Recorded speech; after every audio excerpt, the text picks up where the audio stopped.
Alright then, here we go. So today on the episode 4, I believe it is now, Yeah.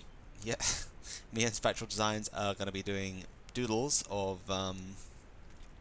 our least favourite, or each other's least favourite units, maybe dressed as characters from the clans that we like the most, just to really rub it in. Um, we've got a few ideas. This one's not really going to be a timed one, as I feel like to really let this one get going, we're going to need to put all our effort into one picture for maybe an hour or two. So we'll see where it goes. Um, Honestly, as usual, anything can happen. So I guess it's probably about time we discuss what exactly units we have picked for each other. So do you want to start this, EJ?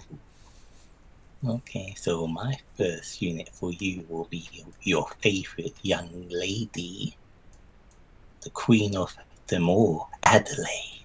Adelaide. Wait. Yeah, All right. So yeah, I'm girl. just gonna pull up picture. Alright, it's very important here, okay? So I'm going to just whack it on the stream for a second. Um,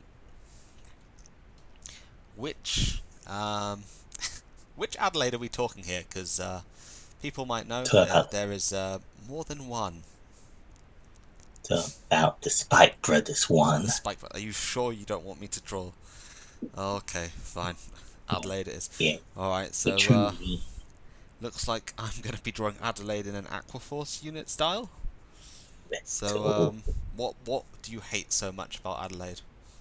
Yeah, it might just be the means of her. Like, even in the past, when you saw her at 6 damage, ooh, it felt just like you lost that creature was cheering your opponent on for the win. This is starting to sound really spiteful. Yes.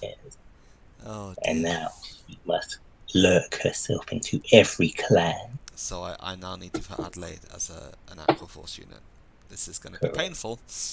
Ooh, Um, ooh, all right, that's going to be an interesting experience. We'll see. We'll see how this one turns out. Oh dear, there's multiples of her as well. Oh god, am I going to have to draw multiple? Oh no. It's going to end ooh. up like the Pillarman from JoJo's Bizarre Adventure, isn't it? They're going to be like. And don't Oh forget dear. she will have her V series art. Oh wait, she has V series out as well. I don't know if I want Oh, to go yeah. looking for that. Are you sure you don't Yeah. want Adelaide? I'd much rather. No, Oh dear, you you, suddenly hated actual Adelaide, not nah, the ugly green she one, right? won't be. Well, I'm going to be drawing Adelaide then. As for you, I myself have got several units that I have on offer. So There. out of the units I've selected is Blaster Blade. Oh, Um, it's a lot like Pikachu. I just don't like, I'm not a big fan of, things that I'm a bit of a hipster. Okay, I'm sorry, it's the ah, truth. So I'm not. I've never been the biggest fan of Blaster Blade. Aesthetically, I don't find him that cool. And also, I hmm. don't. I really feel like his weapon looks really clunky. It was a little better in V, but I just don't like Blaster Blade that much. Outside of that, so it's more for aesthetics than anything else that I don't like Blaster Blade. But yeah, my other two choices for you would be, oopsie would be Zarzan, everyone's favourite, Oh, of course, because this is more. I'm kind of okay with its aesthetics, but this is more because of its game design that I'm not a fan. that's So good. that's the second unit, and the third unit, whoopsie daisy, would be. Ooh, it'll be Hoan. Hoan. We Let me find it. My third unit is another Kita. Um, let's see if I can get it up. Would be the Grade 4 Morfessa, because I'm oh, not gonna lie, I have long since had a bad time because when this card first came out, it was the only thing that Shadow Paladin players ever strode anymore. It kicked my ass, to say the least, most of the time, because you know at the point where it came out, it was kind of really really strong. compared to most of the other strides in that set. And I was very happy with Valios at the time, but yeah, I felt like Morfessa was like a little too much. Like I feel like you could take away any one part of any of her skills, and she'd still be a very good card. That's So it. I think that would be, yeah, she's just an overstacked, chuggy boss unit. So yeah, so that's my dislike for Morfessa, though it's it's become a lot easier to deal with as time has gone on. But that is currently out of those 3 units. So which one are you gonna pick, or do you want me to pick one at random for you? Yeah, yeah, it'll be more fun to pick at random. And I'll tell you the other 2 units who were now on my list. The other one was going to be, I'll still get you to do Adelaide because think of her with her sister in Aqua Force. It's too funny to miss out. Oh So, dear. the other 2 units were going to be Jamio Congo, Jamio Congo. just because him deleting the hand down, making you discard, it's just really painful. And as a Pale Moon player who loves to get resources, having my hand just thrown down to 4 just really hurts. So it's a unit I've hated since its release. I don't blame you. It's not a fun boy. Yeah, And I do have some pretty bad memories back for the 1 week or whatever that it was legal to run Jamio Congo with Rene. That happened to me quite a bit. The Nubatama players in Cambridge do not go easy. So yeah. yep. And what was the last one that you were thinking of getting me to draw? The last one was it was a hard matchup between Hyuga or Hoan. Hoan's not too bad for me because even though I know how hurtful it can be, I don't really like the design of it, but I haven't had too much trouble with it. But I remember one of the London regionals, Hyuga just hurt me too much Oh, back when it was the Silver Fawn. was it? Oh, I think I know exactly which regional this one was. This is the last London one, wasn't it? Because I Yeah, remember yeah, I fought against four Hyuga four Hyuga players in standard, and that was not a fun time. yeah. Somehow I managed to win 3 of those.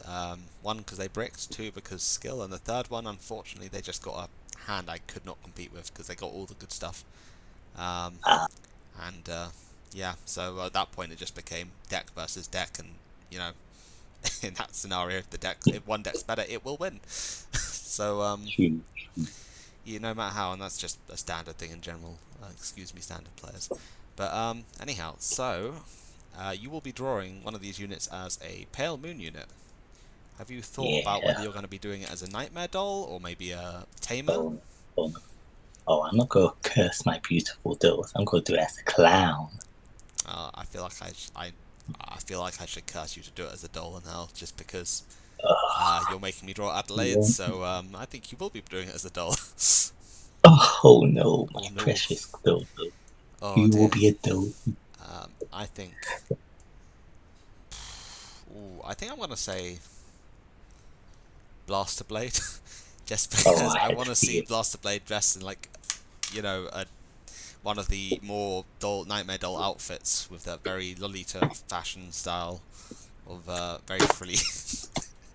I Oh want to no. see what you make it into, so I will quickly have to pull up Adelaide again and regret it and purge my viewing history afterwards.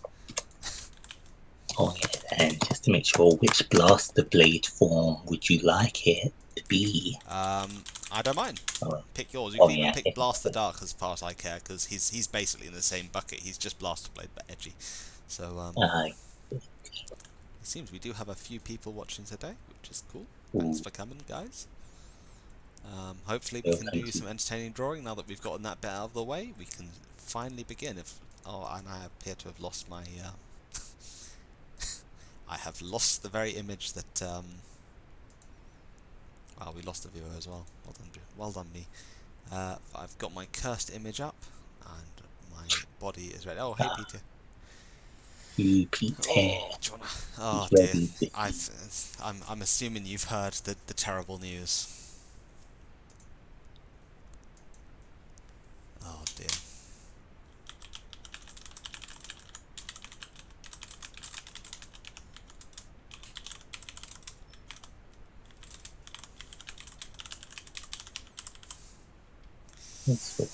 Alright, then I guess it's time. Time to Hmm. begin. Yeah, now I have to look for a good lolly to get up to put blaster blade in. Get up to... I'm just thinking of a position. Hmm. Ooh, this is hard. Oops, daisy. Pete, do you want to come in and chat? Yeah, come in, Pete. Come in. You're Enjoy welcome the to come in torch. and chat.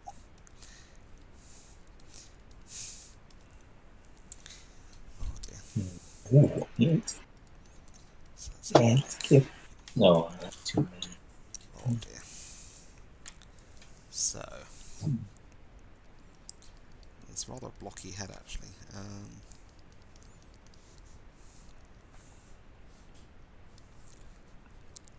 Yeah, this one. Oh, you've been doing the art course, haven't you? With been doing the art course with Ross Straws, haven't you? Oh, How's that been going? How's art boot camp? Oh yeah, so with boot camp, we've just started with just our first project. I think was just drawing a picture of anything, and that's so that we can see where our level is up to, and then in the 9 or 10 months near the end, we'll redraw. I think that same image and see how much we've improved. Oh wait, it's That's boot really. camp. Oh wait, it's going on that long? Oh yeah, it's 9, and then there's going to be a 10th month because a lot of people subscribe to it. I think it's like 4,000 people. That seems pretty epic as far as things go. Yeah, Oh dear. so I mean, if you wanna, so you've done one picture so far that you've done one picture so far, so one portrait. Is that everything so far, or? yeah, so far. Later in the month, we'll go get the first and second projects, which will go into, I think, character stuff and doing clothing. Yeah, so those should come in like the second or third week of the month. And once that comes, I'll be just drawing a lot still. I'm still drawing a lot each day. So it's at the moment you're focusing on design wise for. Yeah, I think it's just design wise we're doing for now.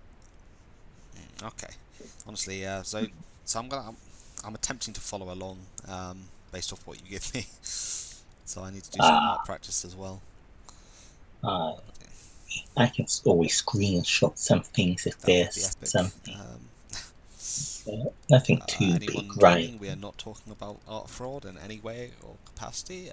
You did not hear that. So I'm just screenshotting my images that show me in the artist showing way. That's pretty good. Alright, so Adelaide's got a fairly round head. And it's a fairly large head as well, so we're going to have to resize that. Remember, her hair is real long. I can hear the shivers when you say that. Oh dear. Oh, gonna be so cursed putting this ugly man with my dolls. This ugly man. He has a name. I can't remember what his name was. Well, Pete told us like a few weeks ago. But I cannot remember what his name is. His name is Armes or something around that. Oh yes, I forgot. He sounded like an Egyptian god, and I was sort of sitting there like, what? This is Yu-Gi-Oh! Secretly?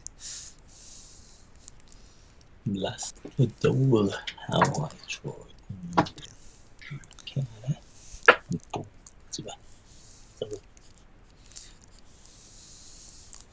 Alright, so Ardley's got that. It's quite thick in the wrong way. You know you want her. Ardley is thick in all the wrong ways. Oh god. you'd like to cheer with her on the field. Or is We have that a our visitor. boy? Hello, Pete. Oh, no sound. It might not be Pete. It is Pete, I think. It is. Oh, yeah. It's a surprise. How is everybody doing? Doing It's alright, Pete. yeah. How's your day been? I'd say it's been all. Oh, story time. Oh, You ready for this? I'm ready So- for this. There's a new bubble tea place up in town, right? So, went to drop off some cards, as you do. How'd you do? Bought myself a bubble tea, as you do. Yep. So, went on the train to the next destination, the metro thing. You'll know it as the Underground in London town. Yep. A guy comes up to me, puts his bag on the ground, oh no. asks me how much sugar is in my drink, then proceeds to go, "I'm diabetic. Can you give me a swig? Because I'm losing feeling in my legs."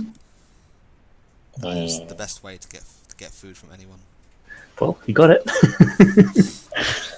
So yeah, it's been quite the day. Ah, It sounds it, my goodness. But no, I heard there was a problem regarding a name, so I just jumped in to see if I could help. Yes, excellent. This is a good bait. You baited him in here. Darn. Can you remind us what Blaster Blade's real name is? Armors, and for Blaster Dark, Unos. Alright. Well, all I can So say this is where it's a good thing I'm wearing a cape, because my work here is done. No, you're not leaving, you're staying here now. You're stuck in here chatting with us. Oh dear. I saw Hal for the first time in weeks today. Months. Ooh. Was he It's quite the okay? reunion. Yes, he was okay. That's good. Oh dear. But overall, yeah. Also met with another friend as well later, Unan. So it was good to see him as well. He's been doing a lot of playtesting of Ye Final Rush. the best thing. But there was, So- unfortunately, we didn't plan it out very well, and there was nowhere to sit and actually play card games because everywhere is closed. Ah, It does help to have, a portable seating. I mean, I'm just saying, FICA when? Give me my unfoldable, table platform. But why spend money on a table platform when I can ask you, both of you, one very important question? But wait, I wouldn't have to spend money; it would be given to me free. Not quite. Well, the question has two branches. Okay. For you, my good EJ, sir, hmm. how goes your hunt for SP Chelsea's? And for you, Joel, my good sir, how goes your hunt for SP Valios?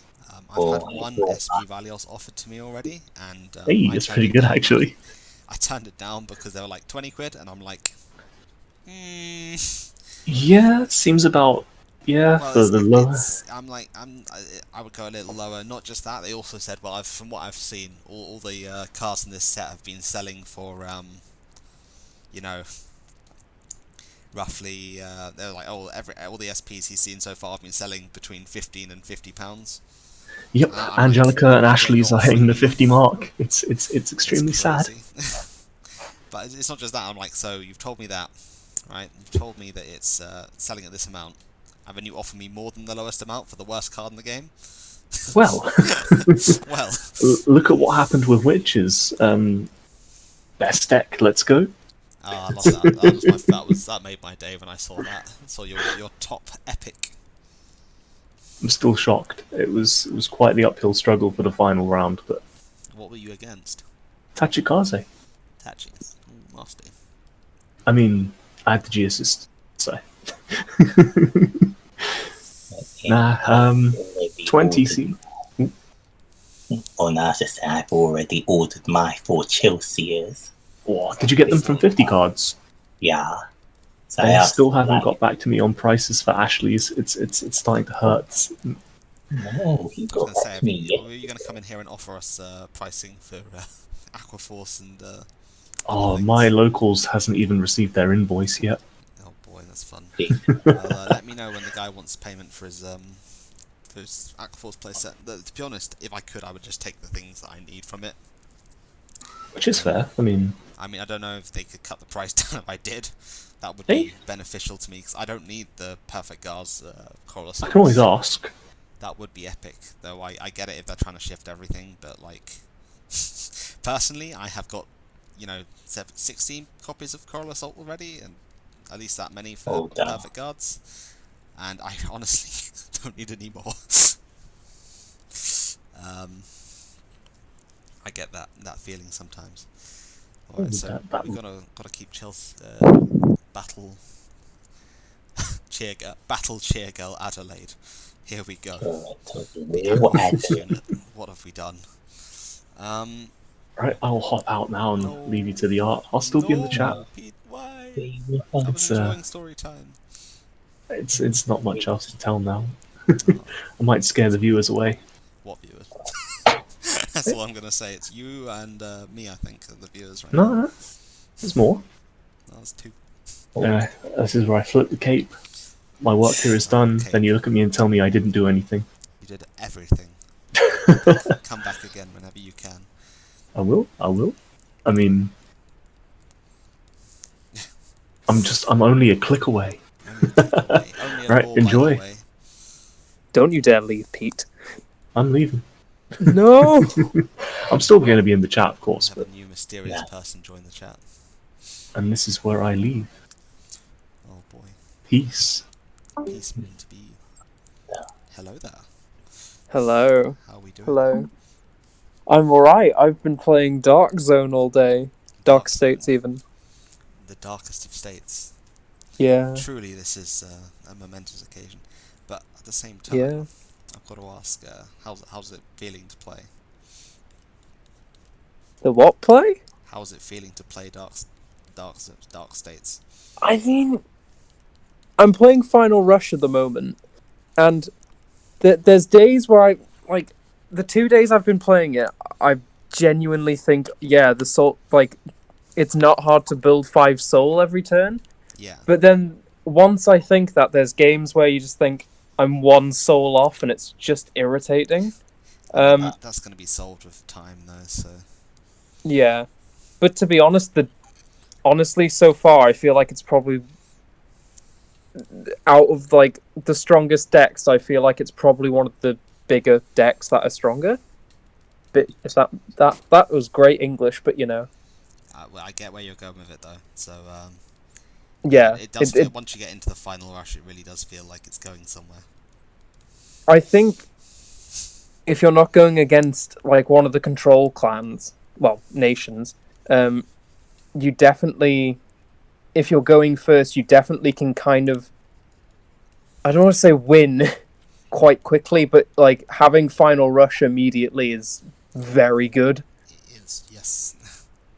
On your first Persona ride. God, yeah. I mean, even then, it's the grade 1 that lets you loop, well, not loop, but essentially allows you to Persona ride every turn by adding a card from Soul. As long as you have 2 copies, you're basically set for the game. Yeah. Because I've gone games where I haven't picked up the other grade 3, what's her name? Margeria. And you basically just go, well, yeah, I can't find Margeria, but let me just loop Bruce every turn, and eventually I'm going to win. Give it time. Wear them down. I mean, you're just adding...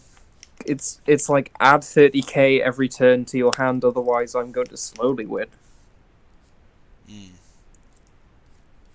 And with the lower guard values as well, it's not hard. Oh god.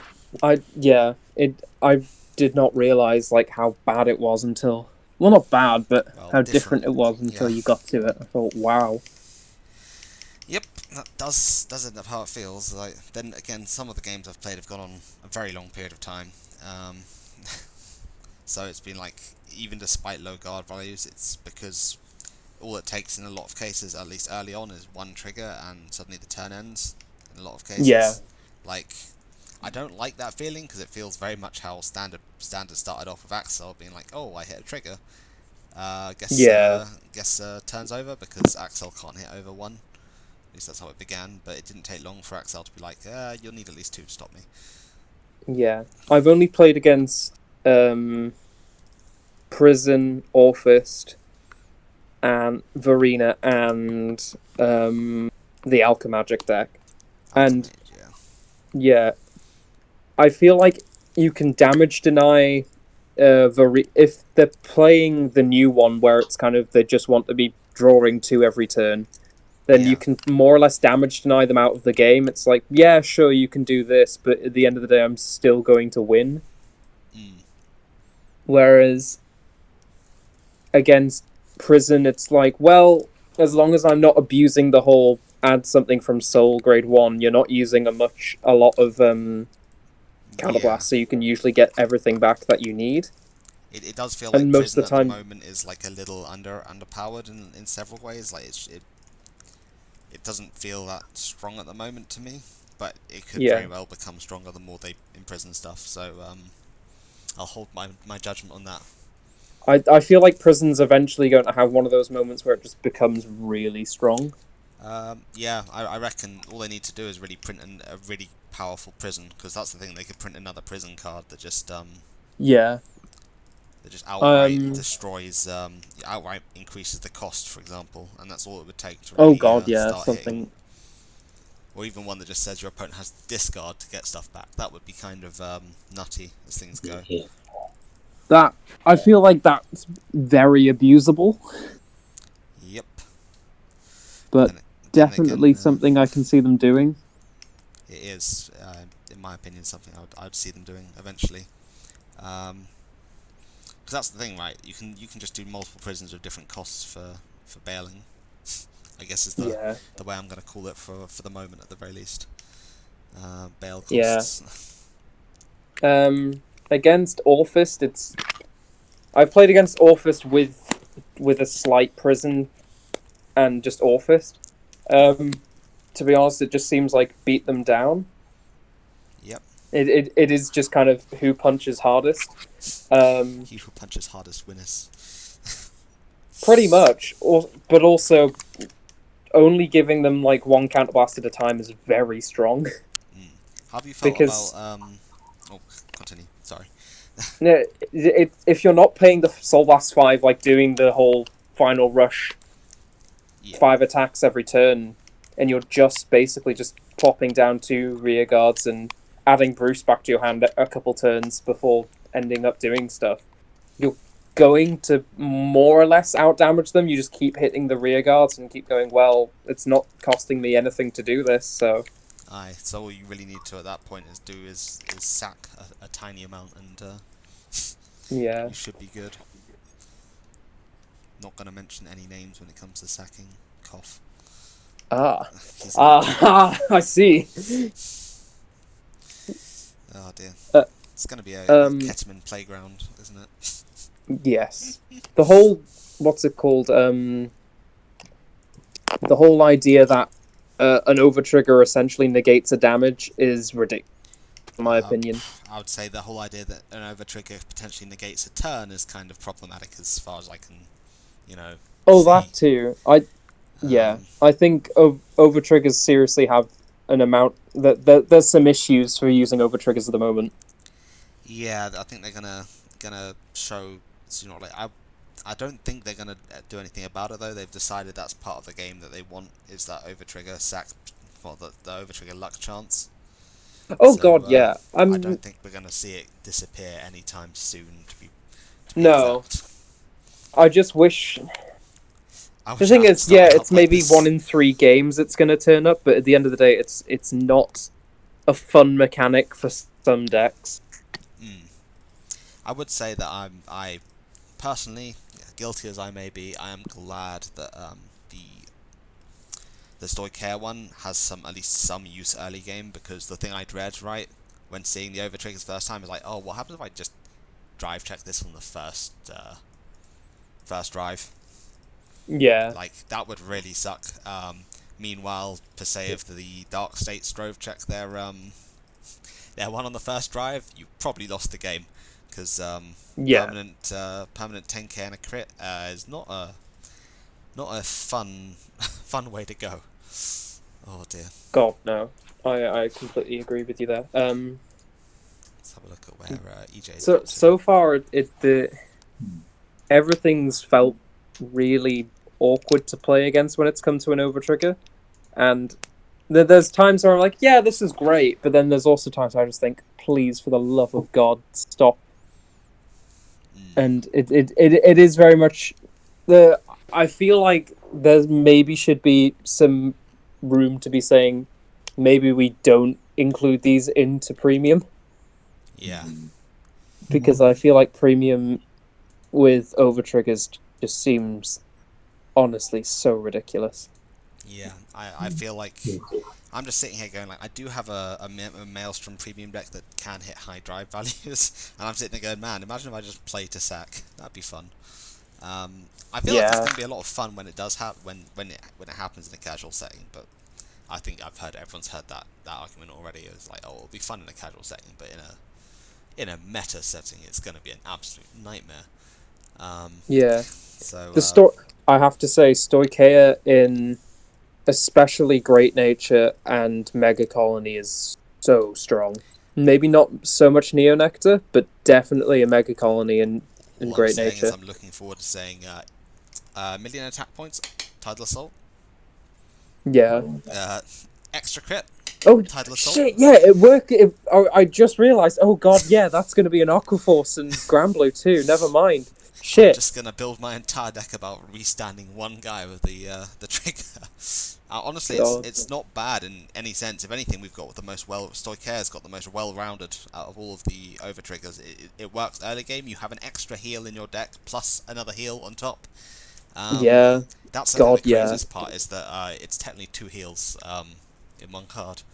I think I recently worked out the over trigger rulings a little better today, and I was not pleased when I worked them out. Yeah, no. The fact it essentially works as a 5th heal, but also a stop turn, is honestly ridiculous. It's honestly in my opinion. someone's gonna flip a table at the next regionals. Oh god, yeah. I feel like someone's going to make the complaint of this standard is more sacky than the last one. I mean, it's better in many ways, but it's also awful in several. Like, I'm not gonna be like, oh, it's horrible, it's standard, nothing's changed. It has changed, and it has changed for the better in several ways. But I think when it comes round to the other theories that it hasn't changed or has been made worse, over triggers is definitely on my list for bad decisions that's been made by Bushiroad this year. I'm wanting to say, oh yeah, they're great. Like they're an interesting design space, but I do feel like they're just. You didn't play Buddy Fight, but it does feel like just generic cards from Buddy Fight that everyone was playing because they were just that good. Yeah, it's I didn't play Buddy Fight, but I get the point from like Yu-Gi-Oh, where you have staples that you have to play because it's good. But every deck has them. Yeah, like Pot of Avarice, when it was not Pot of Avarice, Pot of what's the word? Greed. Well, Pot of Greed is a very simple version, but it's the one that's like banished the top 10 and extravagance. I don't think, was it extravagance? I'm not sure, but it's like that. It's a card that when it first came out, either you were playing it or you weren't playing it, but the deck either all the decks were or all the decks weren't. And the only thing that stopped people from playing it was people going, oh, what have I banished? Good cards. Yeah. In Buddy Fight, was it Loyalty was the one that was played in every deck, or was that a different thing?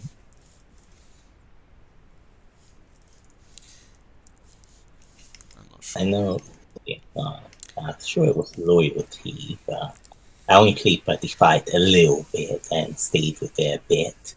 So I only remember a few of the generic cards that everyone ran.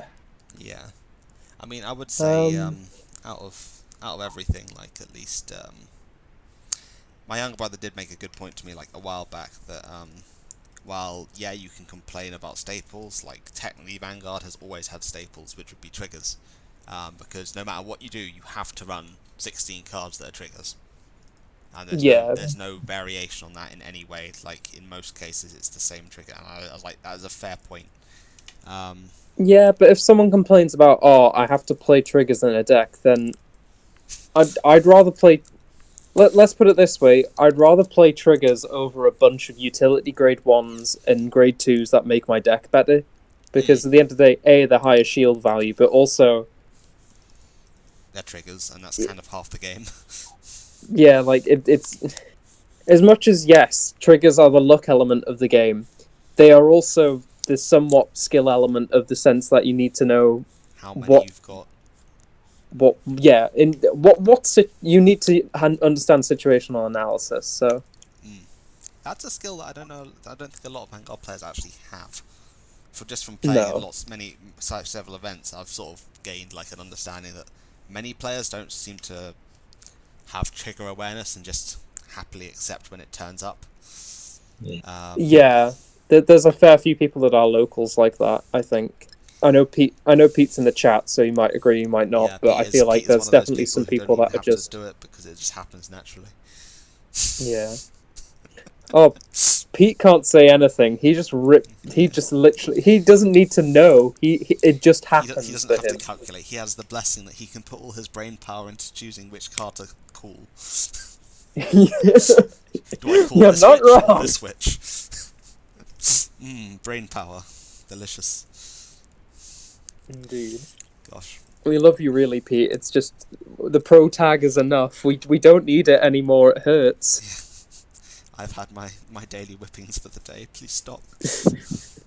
Pete, son, it's not it's too much. I can't handle this anymore. It just hurts too much. Oh dear. There is major regret when it comes to that. That's the real reason I stopped coming to locals, Pete. not any other, not because I was taking an academic year and I didn't have a deck. No. It was because I didn't want my ass whooped by the trigger sack. The strongest sack. But yeah, there's probably intelligent people out there that understand over triggers in premium way better than I do. But I'm looking at Stoic here and I'm like, this is probably the most generically most applicable one. I'd say like it's just well rounded just by being The only thing I'm going to complain about is it doesn't say standard unit because I want all the triggers, not just fronts and crits and heals and draws. Yeah, I want all of them. I'm greedy, but I can see why they didn't, because they're still trying to move away from stands, aren't they? So I don't know why. I get why, and I also don't get why. Like, I like stands because personally, I mean, I don't think we're ever going to get them again, simply because just looking at Ketamine Sanctuary, like I keep calling it that. So Keita Sanctuary, like now they've got an over trigger that says. I mean, the thing is, they haven't got a way to easily sack the trigger, so like. Outside of an Ultima in Premium, like, and maybe a few OTT stuff being able to reshuffle the deck, but I think at the moment... what does the Keta one do? Sorry, I'm completely blanking. Everything drive checks. Oh, okay. So the idea is that is strong in... Yeah, that's strong in Premium. Yeah, so, yeah, so or at least... you're ready for your gold's turn, where it's like, drive check, oh look, my entire front row now has, But they're not Vanguards, are they? So can you in theory go infinite? If you had enough stand triggers, technically, yeah. It's the same thing as... This is gold, so that's all they play. I mean, yes, but actually no. I don't know, actually. To be honest, it's hard to really place. I don't think it's going to be... that strong. No. If they had a way of guaranteeing it, then it becomes a problem. Like outside of Ultima. Then you could build a deck around it, but unless it's OTT, I don't see that. Well, there's a few Keita units, like those OTT aesthetic units that could just be thrown into a Zell. Yeah. I do think we're going to get to a point where Keta is literally... look at top amount of cards, find any trigger, put it on top. I mean, it makes me think of one thing, though. The one thing I've always wanted in Oracle Think Tank, right? Like, just a personal, like, want. and I think would be really cool, is have a Vanguard that says on ride or on place, look at the top 10 cards of your deck, or look at the top 10 cards of your opponent's deck, but you can't change the position of any of the cards. So now you have like foresight of what's gonna come down, and I feel like that'd be a really OTT thing, but We can't allow Hermes to come into reality. We had that in the first season. They know they can't allow. I mean, rather than reshuffling the top deck, it's just like I always thought the idea would be pretty cool with being able to foresee the future in a very Oracle think tanky way. But we can kind of like Fromage already can in a way. I mean, Except she can only yes, go but up it's a case of like you have units that can, and you have units that can't, and it just kind of, I don't know. It's the units that can look at the top, top 2 and then shuffle them. Like I really want something like this would have been perfect with a reprint of Globe Magus, right, where it just looks at the top 10 cards on place. You can't move them, but you get to see all top 10. And I just think it would lead to some interesting playstyles. Like it's like Tsukiyomi, but sped up in a way. But you only look at the top 10. Yeah, and I think that would be cool. I think they're going to probably make steps away from deck manipulation now, obviously because of overtriggers. But I definitely think in Premium that there's a case of, well, I can play deck manipulation to a strong degree, like Revelation, like V Tsukuyomi and stuff like that. So there is a point where I feel like Keta, no matter what, Keta's makes rearguard's drive check at the moment, but they're always going to be the ones that can do it. They're the only like standout clan that seem like they're going to easily be able to confirm their overtrigger even outside of Ultima. They just have those sorts of skills. Yeah. Which is, I don't want to say depressing, but well, to be fair, we don't know what it's going to be doing, but the Bermuda one probably will have some broken skill that says put your overtrigger back on top of deck or something. The deck's entirely based around one overtrigger. But wait, it couldn't do that though because overtriggers get damaged. Remove themselves as soon as they've been used, so that's the one advantage we do have. Maybe then they'll just say literally bring it back into the game. Add it back. I wouldn't put it past them. I wouldn't actually, but at the same time, I hope they don't.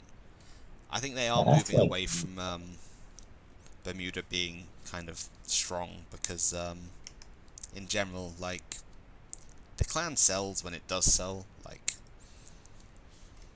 I mean, the fact is we're getting what's it called, Token Rambu. So I'm kind of hoping, even if Token Rambu's a 1 or 2 off occasion, I'm still hoping Token Rambu is what Premium and Standard V Premium Bermuda has been for a while, where it's just kind of jack of all trades, master of none style deck, but it's strong.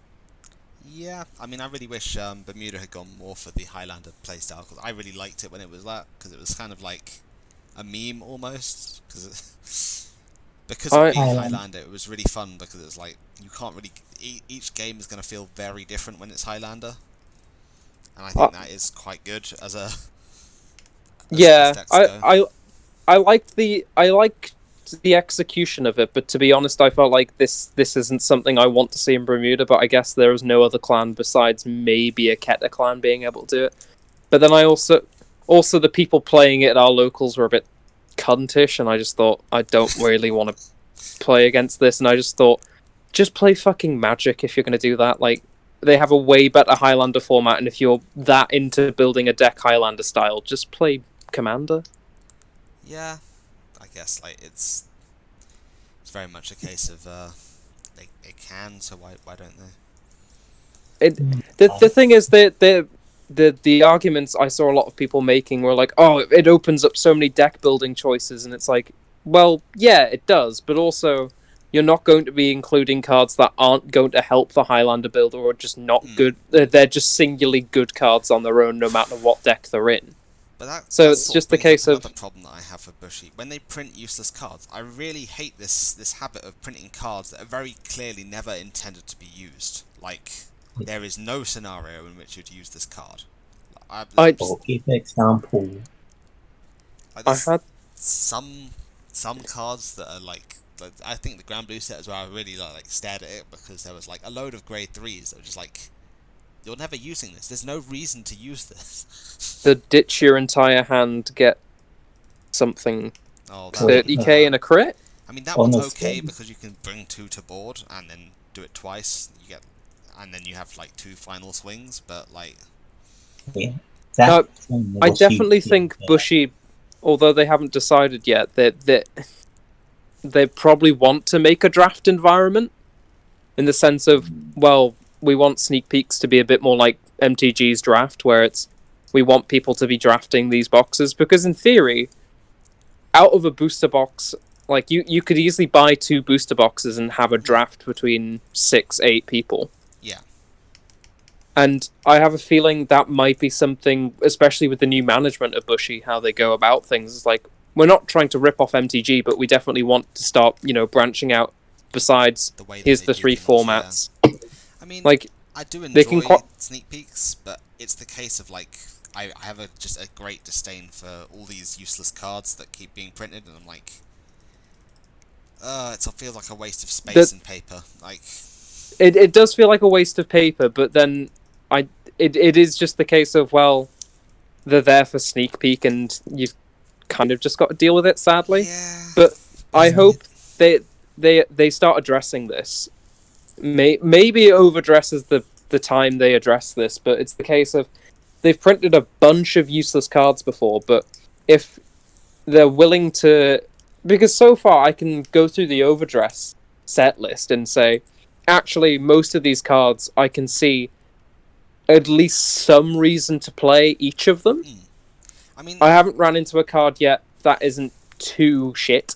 Isn't just the TD cards that are the vanilla replaceable ones that are the only ones so far. Yeah. I mean, the ones I am thinking of when it comes to this is cards such as, what's it called?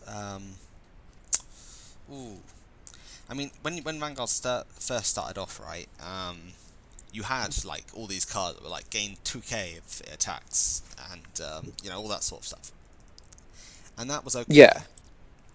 Right, because it was like these sort of bad cards, they're okay because they're surrounded by other cards of the same power level, right? So instead of becoming, oh, this card is clearly better than this card, it's a case of, I can go with this card and it's good in this situation, or I can go with this card and it's good in this situation. Yeah. Both of them do And very also similar those things. cards... Sorry, you first. No, continue. Also, those cards are intended most of the time to be in trial decks, so it's understandable for a new player, and it's not a lot of reading comprehension. I mean, I have to say, Overdress so far, if you've got an understanding of reading comprehension, it shouldn't be too hard to follow. But as a new player, at the start of your ride phase, well, I don't know what my ride phase is. I know I have to discard a card to do that. So is that my ride phase? They're not sure when the start of the ride phase is. You final rush. Right. So what specifics units get power up when you are in final rush? Well, do I also do something whilst I'm in final rush? And yeah, sure, there's cards that say whilst you're in final rush, but it's very much I feel like it's the case of a new player could quite easily go, what is final rush? Goes to the wiki and just realizes it's literally just a thing for the turn. It's a case of I'm quite a big fan of keywords because back when we used to have a lot of them, I very much enjoyed having the wave keyword. Back with Aquaforce and. But wave was literally just reducing text. It was at this point you can do this. But that was the thing about keywords in general. It was all about reducing text. Unless you were... well, I disagree with for some keywords, but yeah. Most keywords. I mean, like, okay, darkness. Did you soul charge this turn? Yeah. Success, wave, darkness, engorge, Bloom. I guess. You would do something on attack or Bloom, in the main ritual, phase to eat something, so... Ritual, like, there's several of them that are they're literally just cutting down, saying, count the number of grade 1s in your drop zone. But Blaze and Brave Well, I mean, I think Like, yeah, Blaze and Brave are very much keywords, because instead of saying it's pretty simple. It's instead of saying count the number of cards in your hand, if it's 4 or less, activate effect, right? I feel like it's still very like in general, keywords are all there just to cut down on text, but it also means that you can form cool effects based on having that, rather than saying if a card does this. Yeah, but that's cool, it is the case of a new player kind of has to think. It because sometimes when keywords are put down there, they don't give you an example of what the keyword is. Most of the time, I think for most cards they don't, but sometimes they do. But a lot of the time, it's like, I looked at Dark Device the other day because I was looking at stuff for Mega Colony, and I was like, I can't remember what Dark Device does, and it literally just said Dark Device, and I was like, well, in general, what the fuck's Dark Device? You only have like the effect printed on the first few of them. Where it explains them, and then after that you don't. And I did have one friend who was like a standard player, right? They hadn't really got into much premium, but they spent a large amount of time complaining to me about keywords. But when I was first getting into Vanguard with keywords and stuff, like I very much.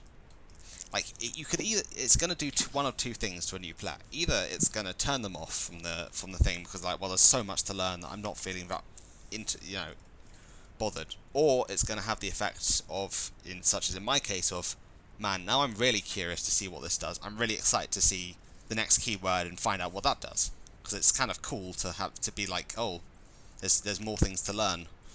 And, that's kind of what drove my curiosity with the game in the first place. Was the idea that there was just more stuff to learn. So I'm quite a big fan of keywords just because of that. So depending on how they're done, it can be very effective, but I'd say Final Rush is like the first kind of keyword that doesn't really hold a meaning. Yeah. I think it's the case of Bushiroad sort of needs to acknowledge a lot, because they are acknowledging this now, that a lot of their player base aren't kids, and they're trying to market to more towards kids now, like the big 3 card games. But also, something like Lock is such a rules-intrinsic thing, and you're just expected to know it? Yeah, but at the same time, how would I put this? It's like, on the playground. So Vanguard wasn't really that popular when it came to, like, the playground, right? Back in ye old days. Strangely, literally the only place I played it back in ye old days was on a playground. But sad. I mean, I didn't know anyone on the playground. Everyone was like, "Oh, Yu-Gi-Oh, Pokemon," because kids, they're only interested in what's popular, right? In general, most of the time. Beyblade and Bakugan. Exactly. Yeah. They're interested in what's popular rather than what might be more fun, right? Because all they care about at the time. I'm saying this as though Vanguard is more fun than any of the other games, and in my opinion, yes, it is. But, like, excluding my bias, like, in general, like, kids will go for what's, popular over what's fun, because they want people to enjoy it with, right? Or they want to be seen as cool by other kids. So it's not that surprising to me that I've lost my train of thought. That they're marketed towards adults. It's turned out to be more towards adults, but it's also like, in general, like, it's weird. It's a very fun game style, right? And it's almost like gambling. Let's be honest. Like, when you first played Vanguard, you're like, man, that was kind of an adrenaline check to drive check a trigger. Man, that was cool. But it is a bit like gambling in that respect. But I'm thinking, like, on the playground, just imagine if a kid was like, oh, I've got this new deck, it does Lock, and everyone's like, what? Lock? What does that do? And I can just see the kid making up whatever the hell he wanted about that. Like, oh, this does a damage to you every turn, your Vanguard gets turned face down, you can't use it at all. But those sorts of effects are very much like delete. I think it's mostly the Link Joker and Stargate ones where it's delete, lock, vanish. Vanish Delete wasn't as bad, but those sorts of effects where they have what's written on the card, but then there's also about half a page of rules text you can also read that actually explains what happens and what the interactions are.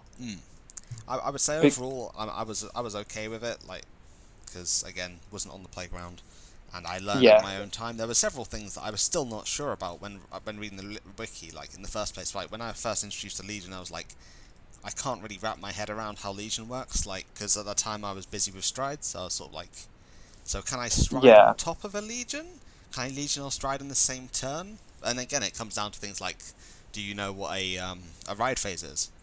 Do you know what an act is? What is an auto? Yeah. And And- again, it's not as complicated as stuff like Yu-Gi-Oh can be, because it's like, oh, explain the difference between if and when. Because Yeah. that's like a big thing in Yu-Gi-Oh is wording, and I think what one thing card games definitely could benefit from, and it's definitely something I think as time has gone on and like my education has been more geared towards like reading comprehension and study of literature and language in English, is card games could very much benefit from card games benefit from people with very good reading comprehension. And I think it's why I've picked it up quite easily. But my mates who are all very maths focused, yeah, they can calculate all their numbers and things, but actually understanding a lot of skills requires a lot of reading comprehension. Yeah, but surprisingly also computer programming people get it because it's like functions and things. So I think it's the case of either card games need to start moving towards a way of just simple ways of explaining things without too many words, or which I think was the problem with V Premium. It was just becoming so many words and doing so many things in the exact same skill. yeah, I mean, I'd say my problem. I think the big problem I saw V Premium is okay. So V Premium, as in V series in general, is that in the end you got to a point where everything was just doing the same sort of stuff, but in different ways. And while yes, that's the way that Vanguard works, it just ended up being like, oh, I've got to best the one before me, and I've got to best the one before that, and that always happens. Yeah. It's power creep. And again, it's like people who complained about playing standard cards in Premium or having to play them, and I always just went, well, let's look at it this way. If standard had never happened and G had continued, you would still be playing whatever the new stuff was in G. Yeah. So there's no real point in complaining that, oh, I don't like having to replace parts of my Premium with standard cards. Like, if that's your problem, go play Shadows, because they're like one of the few decks that could like still play mainly premium core in the deck. I guess it's also nostalgia elements, but yeah, like I make the analogy of maybe not for my clan, but it's the case of like for Gears for like all the big clans and royals and things. It's like, yeah, you're not going to be playing what's his face Saint Blow when you have X. You're not going to be playing Fate Rider Dragon when you have Meta Pulsar cards. It's the case of no, just no. Yeah, I get Like, yeah, it's oh dear. The only old Stride that this is just a personal opinion, and I'm sure anyone on the stream that is listening might have an opinion to that we he love you, might whole disagree one with person, it. by the way. I'm just saying, like. But the case of Upheaval Pegasus is probably the only Gears card I can see a viable use no matter what come the future, simply because it is pick up your opponent's board and say, try again. Yeah, and the only way I would say that could be outdone is if you said pick up your opponent's board, put it on the bottom of the deck, and don't even give them anything. Yeah, but we eventually got that with a strange cost in Chronos command, and yeah, that's the only thing the Stride does. But at the end of the day, there is going to be situations where that's all you need to do because your V cards are that good. That's the thing. I like the idea that some of the V grade 3s were actually almost as strong as Strides, to the degree where you'd sit there going, do I Stride or do I do a grade 3 turn? Also, hello Alex, I didn't see you there. Oh, how's the stream going? It's going the usual. Like we're just I'm sure if you look, you'll see that the horrible abominations that me and EJ have challenged each other Yes, to. I'm having a look at it now. Alright, We're I'll just, discussing reading comprehension in card games and why it's beneficial. The thing would be how much text would you have on a card? Because sometimes it may just be the person to know. I see the card for today is I can't remember the name now. EJ was like, I know Adelaide. That's it. yes, EJ decided to come up with the idea that today we were going to draw each other's least favourite units as cards within a clan within our own clan. So his least favourite unit selected was Adelaide out of 3, and mine was Blaster Blade out of 3 separate units. Yeah. Right. So he now has to draw Blaster Blade as a Nightmare Doll, and I have to draw So Adelaide as Aquaforce unit. So nice middle blaster, right? Yeah. Oh dear. Fair enough. Waifu Blade is what we are here for. That's what the weebs are here for, and we're going to give them it, and that's the end. And it looks like we've lost our last viewer. Well done, guys. Pete Well, went to this go is get time I food. can count. No, actually, we've gained a viewer. Just by showing Waifu Blaster Blade for a second, we've gained a viewer. This is epic. Oh, shit. This is cursed and epic at the same time. Yes. Put him back on the screen! Back on the screen.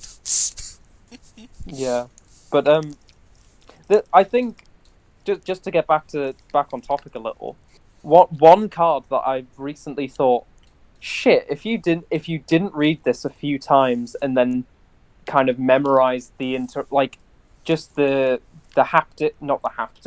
tactile interaction, I guess I'd call it, in the sense of how to do it, is the new Malkuth Melik.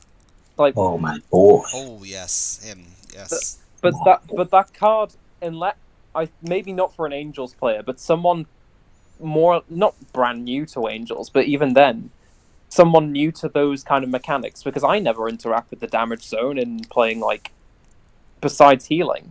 Like, barely any players have an understanding of, like, core damage zone mechanics and things. It's like, if I'm doing a rescue check, it's 6. Do I just die? And stuff like that. Yeah, I get But- that. I remember that at the start when No Shield first came out, people were always wondering if I put something to the damage, does the skill resolve or do you lose instantly before the card comes to your hand? It Yeah. still resolves, luckily. Yeah, But- back in the day, people weren't sure. But it is the case of, well, reading comprehension's incredibly now... Well, rules and reading comprehension is incredibly important and applicable to card games. Mm. But it's the sense of, I can only grasp Malkuth Melik because I've played Angels before. If I was a non-Angels player and I looked at this, it says hand. Hang on, let me pull up the card, because it's so confusing the way it's worded, unless you read it about 3 times and understand the interaction. But It is worded quite badly, and I mean, I saw it coming before it was actually released. I was like, oh, Malkuth is going to be based on being damage checked, because I was just like, that seems to be the way that they're going with that lot. Especially after seeing the grade 1 and grade 2 that we saw beforehand. But it's the case that my overall arching point here is, well, yes, card games are great, and the new skills we're getting from from Overdress and stuff. Yeah, they're going to be really interesting. However, it is the case of, well, also they're going to have to slowly, like, Final Rush is maybe this best. This is why I was on to Final Rush as kind of my example. It's the case of they're going to have to word things worse and worse just so people can understand stuff better. Yeah. So we can have more intricate skills. Not because people can understand it better. It's the reason people understand it less well. But at the same time, I think because the core majority of their player base are adults, like, I'm not going to pretend it's not that. And I think they've sort of shown that they've realised that with the new stuff, like, and the general way that they're treating the game. Like, Yeah. even the anime, right? Watching the anime, like the newest episode, last week. You can tell that it's got a slightly more mature theme than previous ones, just from the jokes that they make in several points. Like, it's definitely Yeah. a more mature theme. So I think, in general, they are aiming this more towards their older player base, because in the end they have quite a large older player base. Because, to be frank, it's a very unique game.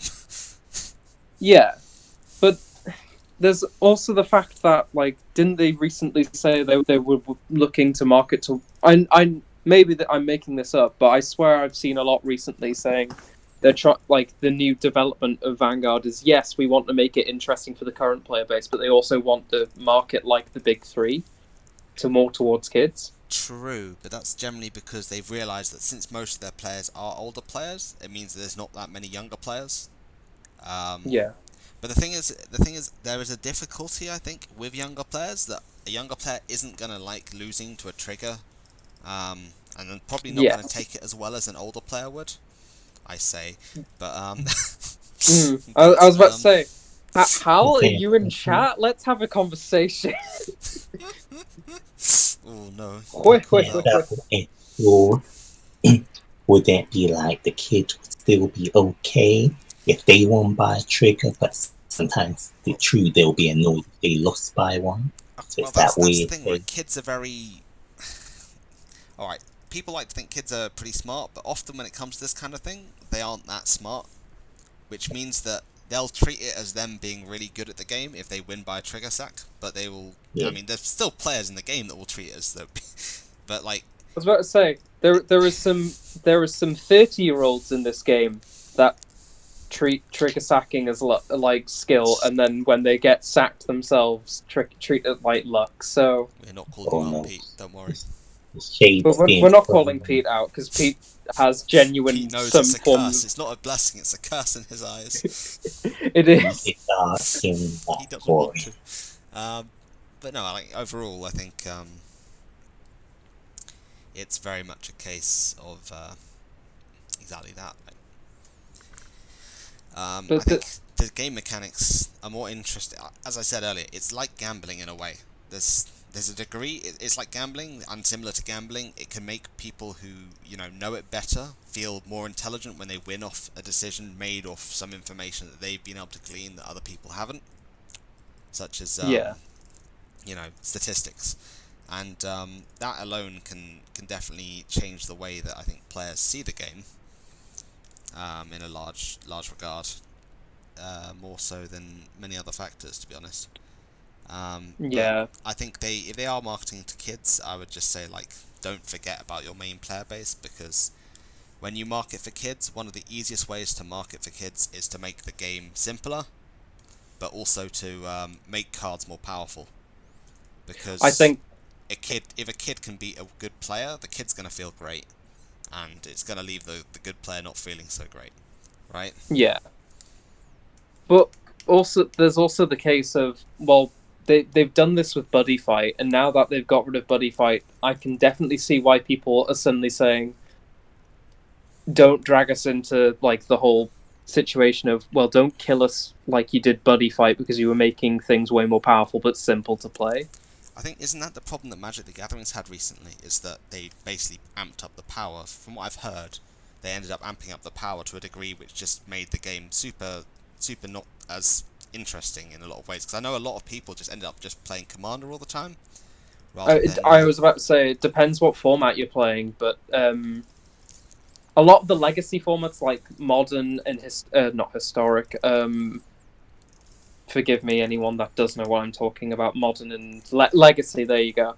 Yeah, there's been a lot of recent, like, power creep, but even Wizards themselves have said, actually, we planned sets 2 years in advance, and we realized, oh shit, yeah, blue and green have been getting way too stronger cards, and but they've noticed that after they've made all the cards and couldn't change them, because they print stuff like 6 months, and like apparently the next 2 sets are already ready to be made to print, and so it's the case of, well, we're now only seeing in Strixhaven, which is the most, like, it's being revealed as we speak, that they're moving away from blue-green being the just dominant decks because they've got the best cards. Because Oko was broken for months on months, and it was broken in nearly every format. They banned that, and then Uro came out, and Uro was just as bad, if not worse, because they didn't ban it. They didn't They just make let an it effort rotate. to remove it from the state of play. Yeah, I mean, but that's another thing Vanguard could definitely use, would be taking more interest in using its restriction list. It's got a more unique restriction list in general than most card games. Like, you know, Yu-Gi-Oh's only got the limited, semi-limited, and banned as their only forms of removal, whereas Vanguard actually has choice restricted cards, which I think is much better and healthier, even though it might be a bit more confusing at first. It doesn't take long to explain. You can run these cards, but you can't run them in the same deck. yeah, So personally, I quite like this choice restricted ability that yeah. Vanguard's got, along with the ability to restrict things like Forerunners. Although I'm really hoping they come back, but I don't know at this point. No. I think we're still in that phase where they want all the new players, young or just older new people, to get a hang of it, and then maybe in set 3 or 4 I could see Forerunners coming. Because I like the idea of being able to choose between a Forerunner that maybe grants you an ability. A long over time benefit instead of quick shield and draw. Yes, because the other reason is you also got to think about it like this. They'll also grant you less soul, which is an interesting factor, because if they're coming out of soul, unless they have a skill to put themselves back in, Yeah, they don't personally do much. But the point of Forerunners is that they actually also make your deck feel slightly more unique as well, which is important. Because it's like, which Forerunner do you choose? What style are you going with? And it can even help you build a style. But I think the most important point I would make about Forerunners is that in general, like, one of the things the game is really lacking is control, and the reason why control doesn't exist is because the card types that we do have that are control, so for example, retire as a mechanic, right? That is only as effective as the things it's retiring. Like, and if there is anything to retire. Yeah. It's a case of I think we saw it pretty badly with eventually you got to a point where retiring an entire board didn't really do anything, right? Because your opponent, most decks can just restock the board the next turn. Yeah. And I think that was where we reached a point of not much return, to be honest, when it came to standard, because that was mainly a standard problem of all the standard cards giving so much advantage. Like, there was a big shift in the way that grade 1s, for example, operated in standard. They became far more material based and generally advantage gaining, rather than slight utilities. But I think that was more of a case of gosh, I'm rambling.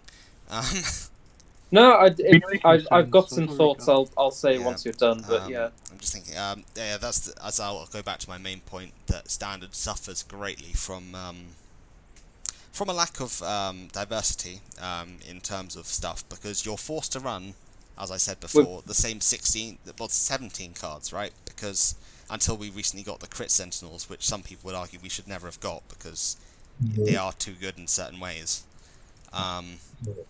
we should probably mention, if in case that however many people are watching, that we are talking about V Premium and not standard as an upcoming overdress. Yeah. But yeah, good point. But it's an issue of standard became very samey. Like, the beginning of the game always felt the same. Oh, ride the card that looks top 5, add a grade 3, discard a card. Like, every single deck was almost always doing that, right? Or search the top 7 for the thing on ride. But yeah, the thing about Forerunners, and in general the problem of control that I was mentioning earlier, which is I'm bringing the point back, guys. I'm bringing the point back. is control became a problem and not very effective. Not only because the board could be refilled so fast, it was also an issue of the value of the things that you were retiring, because there were so many on-place cards, right, that use an effect and fizzle after that, and they don't really do much after that other than gain a bit of attack points, that retiring generally didn't have much value other than making your opponent call another card in the same spot. And in general, I felt that standard really lacked the it really did lack the control aspect, because when you this brings me on to the other point I was thinking about, which was intercepting. Intercepting should be stronger. That's an opinion I've had for a long time now, that intercepting as a mechanic has been awful for a very, very long time. Like 5k intercept, that, or you're sacrificing something to get the 10k or the, whatever increased value.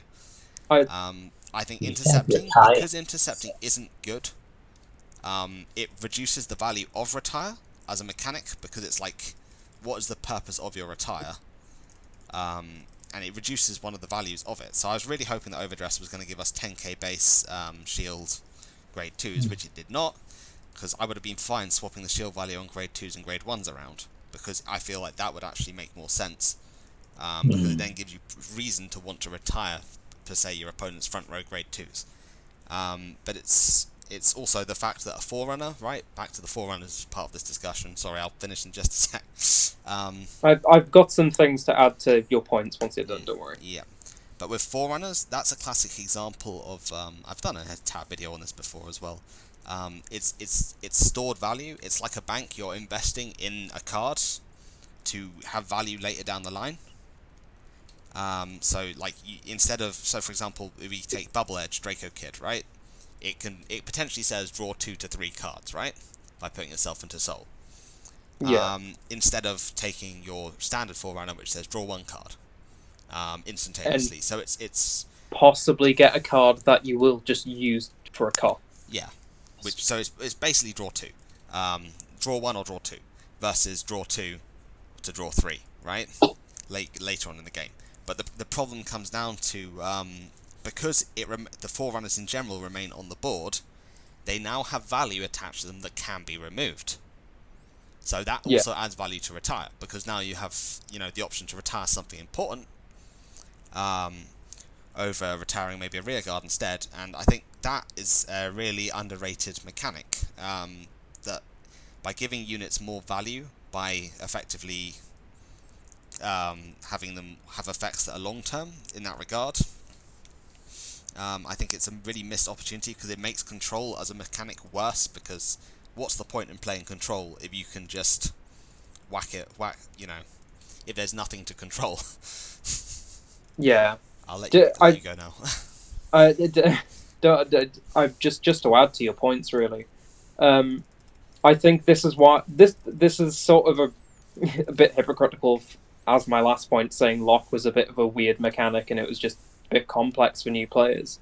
But regardless of if they're marketing towards X, Y, or Z now, Lock is probably one of the more interesting mechanics in Vanguard, simply because it does apply the value of what retire should have, because it occupies the space on the board. Yes. That's a very good analogy to go with. That's why control really only existed as Lock for a long time. Yeah, and it's why, but it's you could argue somewhat Mega Colony and their ability, even Cradle and Stunning. Yes, they're very good. I wish Cradle had come earlier. That's all I'll say. Yeah. I think Cradle should have been their mechanic from the start. But the fact that to keep up with everything, this very control-heavy clan, going back to Mega Colony here, had to essentially become, your opponent can no longer call, regardless if they had units on the board already. They didn't retire. They didn't, they can stun, but at the end of the day, you can call over them. They to keep up with the constant changing, aggressive. I don't want to call complete aggro decks, because a lot of decks aren't complete aggro. They're just very good at attacking, and they have other mechanics that are just value oriented. Because I definitely say, well, I'm trying to think of a good clan that isn't necessarily aggro. Let's say maybe you can agree with this, but Grand Blue I wouldn't say is an aggro clan. I wouldn't say it's a control clan, but it has the potential to put out a lot of power in maybe 2 to 3 attacks, it's maybe 4 turns. It sort of builds up to a stronger point in the game, and the longer it goes, generally the stronger it gets. It is a deck designed for incremental value and things like that. But to keep up with those decks, I'd say something more aggro akin to Royals and Shadows. Even then, Shadows has had playstyles where they're also fairly value oriented as well. But to stay like that, they had to literally say your opponent can no longer call. And then when that was becoming redundant because Vanguard strides were that powerful, this is also. I don't think we have a skill like that in V Premium where they just can't call. But Cradle is similar enough because it literally allows you to tutor. But it's the sense of, well, they went from you can no longer call to rear guards to you cannot superior call G Guardians. You can't like bring anything that isn't from your hand. Yeah. That to keep up, they had to do that, and even then, they weren't. I wouldn't say meta, but they were definitely a rogue choice. I mean, I would say just look at, for example, on that for anyone who is confused by it, would be the case of if you compare Gridora to Obtyrandus, another stride that they have. Obtyrandus became effectively obsolete because it had such a heavy cost and it does such a broken skill of completely blocking calls that but yet it's actually obsolete in comparison to Gridora because Gridora does a little bit extra on top of blocking G guards, and that was the only way for them to really get meta when it came to that. Yeah, strangely, this is before the Gridora stride, but Gridora the Grade 3 was a thing. Strangely, my mate won because he decided that this was for casual local tournament. My mate won his round against me because he forgot to change out one of his third Opterandus for something else, and that's how he won. He was like, "Oh shit, I've got the third one. Guess you can't call Rhino," and I'm like, "You fucking Anyway, but to get back to my points and to further upon to the Forerunner thing, this will build into my point that kind of relates back to why reading comprehension and kids and things. We'll get to that after this, but Forerunners, yes, do change your deck building. They do change your value engines. They do change the way you look at a deck, because even some of them have the pre-G ones that have abilities beforehand. Not a lot of mine are going to come to mind because Great Nature's one's pre-G. The only one I can think is Parrot and Rabbit. And yeah, that's good, but I'm sure other people can come up with one. Telescope Rabbit. Telescope Blackboard Parrot and Telescope Rabbit had great pre-G skills that were very strong, and they were great. Like, I'd arguably say Telescope Rabbit was a niche choice because you had to have damage and things, and we moved towards a damage denying meta. Well, but even then, before we started to see standard triggers being standard starters being run, people were still weighing between Telescope Rabbit and one other. So yeah, back then. But yeah, this is kind of you've helped me open up a little gap to what I wanted to talk about with why Vanguard's such a strange game, and why our demographic is mostly adults. It's the case of, well, yes, we've got these deck building choices that we can make that are different from everything else, that aren't exactly following the meta, but could be very good. But it's just the case of, well, I know for a fact I'm not going to get to GB1. Maybe not now because we have Tempest Sphere, but for a long time during whilst V was still standard and we were playing premium, I didn't want to play bloody Pencil Koala simply because I was thinking, well, I'm not going to get to GB. As much as this is a very good on-hit skill, it's just another draw, it's another 4K, it's another retire. Yeah. It's just another spot that I can give benefits for. It was the case of, well, it's not just I think this is the problem with V, and I hope it's something that I think actually Overdress has already addressed this with the way they're doing it. Is the case with the starter changes, but also how persona riding works. Is the sense of starters in V Premium are very much about instant gratification, about instant value, about instant how can we make your engine go off, like not engine, but more or less your game plan to just value, instantly go off. I mean, Go off like that. That's one of the things about the standard stuff. It's the instant gratification, as you said, but it's also the fact that the game shifted largely to a more early game oriented playstyle, which meant that if you didn't have that early draw, in a lot of cases you could just be outdone simply out of resources from an early game combat situation. But the point of Overdress so far, the fact that you can only get a draw if you're going second, but also you can't Persona ride first going second and get that additional draw from Persona riding and things. Yeah, like there is elements of a balance, but also moving towards.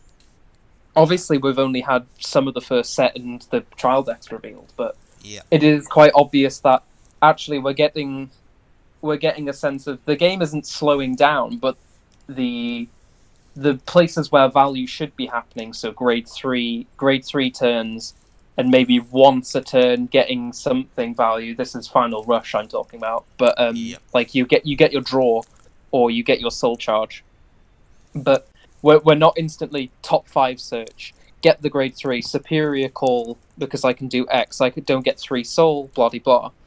I think that's one thing Overdress is doing really well. However, back to the reason of why maybe kids don't pick us as their main card game first is stuff like Yu-Gi-Oh! Yes, they don't have a trigger system, and it's the sense of they aren't winning by sheer luck or in their eyes skill. Is very much they do get that instant gratification of going. You might have to correct me here, but there was a point where you could literally go, I play these 4 cards, I synchro XEs, XYZ onto the board, and not FTKs, but in the sense of like you've done all this amazing, quite complex things on turn 1, and it feels like you've done something quite intricate because you've built the deck you want. I still remember like my last locals long ago, back when I was still playing Yu-Gi-Oh! I just I was playing against a kid at locals as well, and I just threw down like a board of like 4 synchros on my turn, and then just went, yeah, your turn. He tried to do anything, I just said negate. Like it became very much a case of Yu-Gi-Oh's biggest problem being that almost every good card had to be printed with the word negate on it. It did get to that point. You might be able to build on this after I just finish this quickly. But it's the sense of yes, Yu-Gi-Oh has all this very flashy. I don't want to say like very intimidating, but also kind of I guess you'd say anime-esque like style moments of like I can summon an Xyz, a Synchro, a Fusion, a Pendulum all in one turn, and I summon Zark turn 1 and stuff like that. I think, but it's the case. It's why Vanguard, although it does have a luck-based system in triggers, it's also a statistic-based system, but also it's a game system that rewards players for building decks in a sense that aren't just I instantly pop off, but then you also have to look at stuff like Gasteel, then you have to look at stuff like Megiddo builds and Geese and well, maybe not Geese and Glendios, which can auto win. Complicated at that point, but at the same time, I think arguably that flashy thing that was synchro summoning and Xyz summoning and all that that exists within Yu-Gi-Oh. To me, that is very much fulfilled by the stride mechanic. Because it does feel like that flashy thing, and I think that's why so many people like G so much, is because it does feel like that anime moment. It's not just, ride, and then, I activate a skill. It's, now I'm going to stride and break the generations, and oh my goodness, I think it's time to look at what CJ's done. The top deck back in G could also change the game state. Oh god, yeah.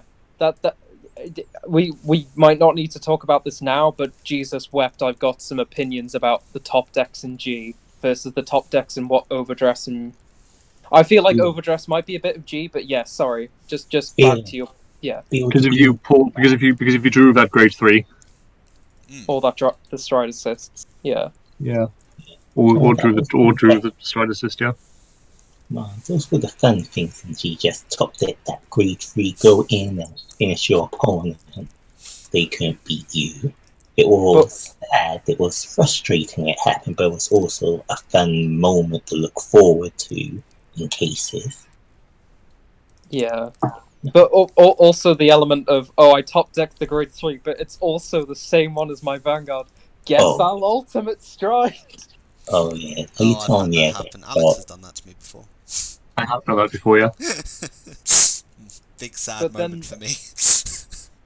just kind of building on that towards the end of G, we were getting skills that essentially ensured you always had the ability to do these. I'm going to call them flashy anime plays, essentially, of like, well, Chronojet, Luard, I think Altmile had a similar skill. They all let you eventually just stride, not for no cost, but in the sense of, I've built my deck in this way so I can always do it, no matter what. I can always make a really flashy play. I think Gabriel could do it as well to an extent. Yeah, Prim could in a way, but I think the second Gabriel, I think, let you do it. I don't know across multiple clans, but you get my point. It's the sense yes, of I do. It's even not even the built-in skills to stride, but it's also the fact that there is just a way of making a flashy play from not even from one card, but from just being how deck's built. And I think that's why G feels a bit more like a Yu-Gi-Oh! And it's why it appeals to older players, but also it probably is why it's appealed. I saw more kids playing G than I ever saw playing V, simply because you could make these interesting, quite flashy plays, but they were also based on how you've built your deck, what's the consistency of your grade 3s, like have your strides got skills that let you stride them from G-Zone regardless of discarding for stride costs and things like that. And it's why I think, and I'll talk about it when someone else interrupt me in about 2 seconds, but Overdress, this is my one worry for Overdress with Persona Ride, is the sense of this is how I felt about playing Final Rushes. You can't win the game unless you have that grade 3 for Persona Ride, because regardless of shield changes, there's still an element of, well, you're getting 10k to the front row, it's definitely going to make a flashier, easier play to win. And it's not luck, well, I'd say luck reliant, but it's more it's luck reliant because you have to draw the grade 3, but also it's the sense of, well, no, it's built around how you've built your deck and your understanding of the deck, and it's not this luck-based system of triggers. But please, someone now interrupt me because I've ranted. To interrupt, I would say, like, you can very much see, like, that I think part of the reason why Standard didn't really take off as much as they probably thought it would is that imaginary gifts, while originally they appeared flashy, they very, very quickly became a boring part of the game. Like, it was just like, gain a gift. It didn't have that staying factor that, strides have, where it's like, new stride, new flash. Yes, I think it's because you're already usually stuck on the same Vanguard. Well, that is largely it, isn't it? It's the toolbox nature of strides as well. Like, you're not stuck on one stride or one grade 3 for the most of your game. You actually have the importance of, picking a stride that fits the situation, and that's part of what Yu-Gi-Oh! Has as well, because the extra deck in Yu-Gi-Oh! Is often treated like a toolbox. It's very much a case of, well, in this match I'll stride Abyss Dweller. Stride. I mean, Xyz Abyss Dweller because it just beats this matchup. I guess that could be the thing. Overdress that. It's like that for Overdress, except Overdress is The Overdress one's just a bit more like we can enjoy still riding the same one because we have the ride deck and stuff. Just your whole deck strategy doesn't change too much, so that could lead some people down. Like, I'm excited to play Final Rush, but I know maybe after some time, depending on what kind of support it could then get a bit boring, or not boring, but a bit stale in a way that it becomes a V premium instead of premium deck. Yeah. It becomes, I do the exact same thing every time because I'm doing the same mechanic every time. And maybe this is something you guys can agree with or disagree with, but it's the sense of those not even flashy plays, but as you said, toolbox and nature, and you can change out, is what made G probably the best series we've ever had. Simply because the diversity, yes, the meta wasn't the best, and we had maybe 3 decks topping at most. But well, for times, and then there was times where we had about 6. But it was the sense of, well, actually, it's not luck reliant. It is deck building and it is deck understanding, and it's why it was a better format than V Premium Standard, because it's just simply because it's less luck reliant, and it's why in its more deck building requirements. Yeah, I think that's definitely part of it. But I think the other reason why I'd say that kids weren't like, if we're going to go for the most basic reason why kids probably didn't play G much, is that price. Things got very expensive near the end of G. And I would say Standard has also continued that trend. So depending on how well they keep price, like in Overdress, like if we can keep this sort of level of, maybe not as low as it is, because it is extremely low for what it is, with the structure decks, they're like really low, and I think they have said this is like only for these structure decks in future, it won't stay this low. But if they can keep it like relatively lower than other cards, I don't know what the prices are of like this kind of thing normally, but I reckon that if they at least keep it lower, like maybe £8 a structure deck, they could stand to gain simply from kids being like, well, I don't have a lot of money, but I can buy one of every structure deck and be... Well, maybe not one of every one, but, you know, buying an £8 structure deck for Vanguard versus buying a £15 structure deck for Yu-Gi-Oh! You know, there's some obvious decisions there that, flip, I've accidentally pressed shift. Oopsie-daisy. I don't know who's watching or listening at the moment, but if it wasn't obvious, I'm younger than most of the people in here, and I guess this is something I can talk about with relative experience. Is that yes, G's biggest problem was its economy, simply because it was getting so expensive, and you realize if you weren't playing a clan that everyone else didn't want to play. This is why I play Great Nature, really. At the time, at least. Yeah, well, at the time before it became a really good meta deck. The reason I picked up Big Belly in GB2 is simply because, well, actually, I picked it up in GB4, but it was only the GB2 support. It's the sense of, well, I was originally playing Gear Chronicle, but you needed a GR 4 times over to do this cool, flashy play that you wanted to do from the anime, because you wanted to play next stage, and you wanted to be like, yeah, I restand my Vanguard, and it's a grade 3 now, and I can hit you again one more time. Yeah, because even though it's quite generic skill, yeah, it's just, I basically restand, but I'm a grade 3 now with a different skill. It was the sense of, well, you're paying for a GR that is £50 a piece, and you need 4 of it. And this was before G zones were 16 cards. This is when they were 8, and you had to play 4 of it. Can I add in that I felt that way also? I was running, what was I going? I was just in the Neo Nectar, but then they got too expensive, so I had to wait long.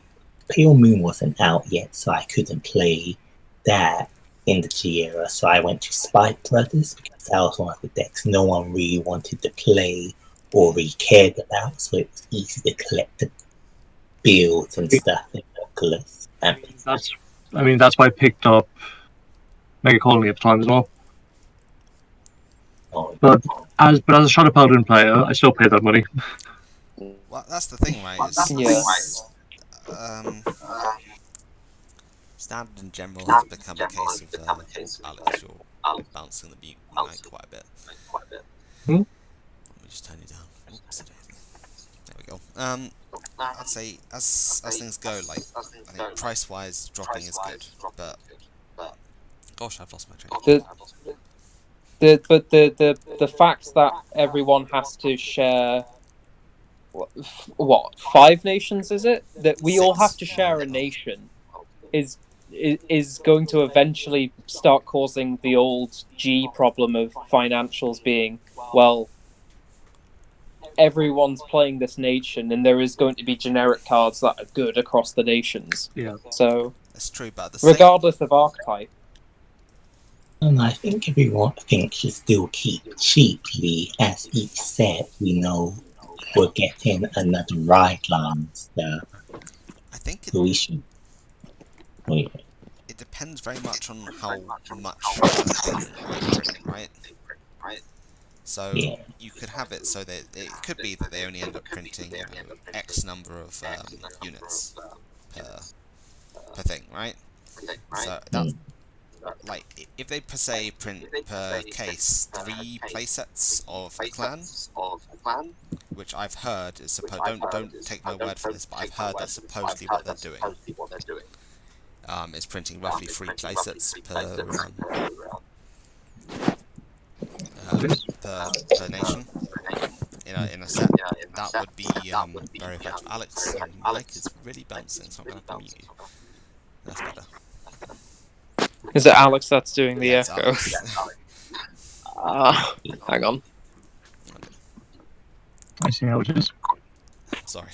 Sorry. Oh dear. Just turn you down a little Fine, bit. I'll leave. No, you don't have to leave, Alex. It's just No, I'll leave. It's fine. We're just turning you down. It's fine, I don't worry. see how it is. I'm going to leave. why do you have to make me feel bad? Do you just want to leave anyways? Yeah, you don't feel forced to be here. Nah, I'm Well, joking. Oh dear. Good. Okay. Stay. It, Is it so? But Is it like going all? Not so much. I can't tell, but I think that this is very much. These are the points Overdress is going to have to address. Ha ha ha. Yes, indeed. Are we becoming? Yes. Is the cost of becoming essentially the next G format of being very diverse, very much built into how you build a deck, and very much not flashy plays, but being more of a.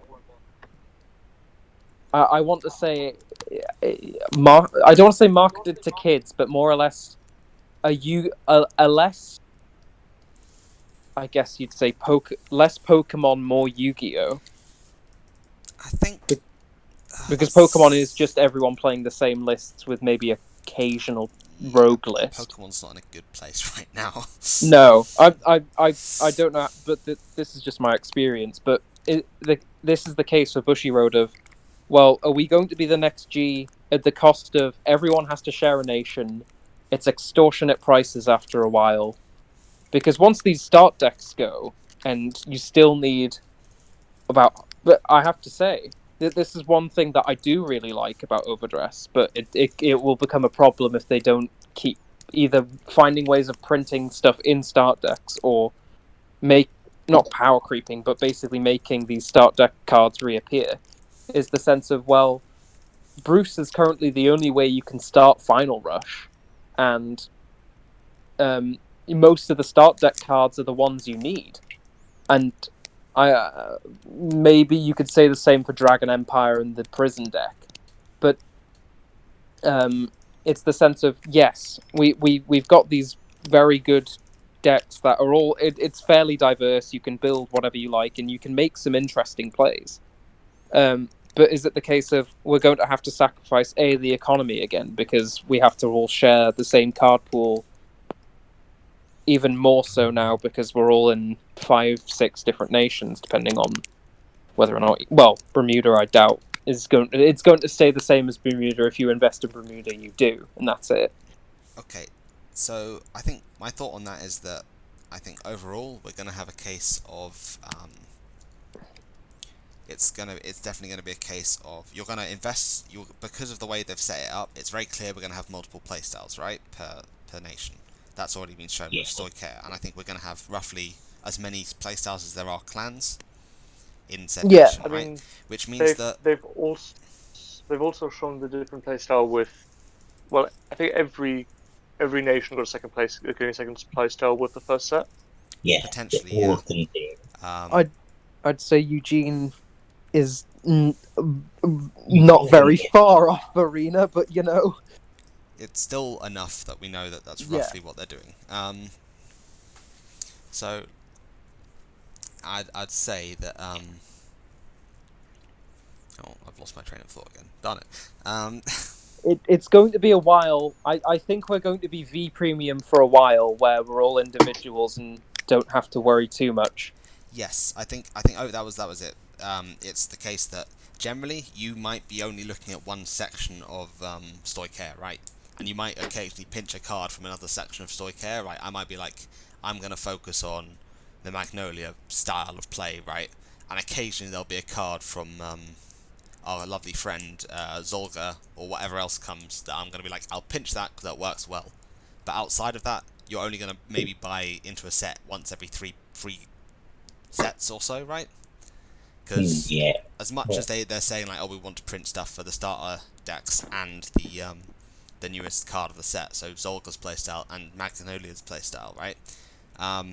They can't keep that up for every single pack. Otherwise, A, because it'll power creep the game and things will get stale.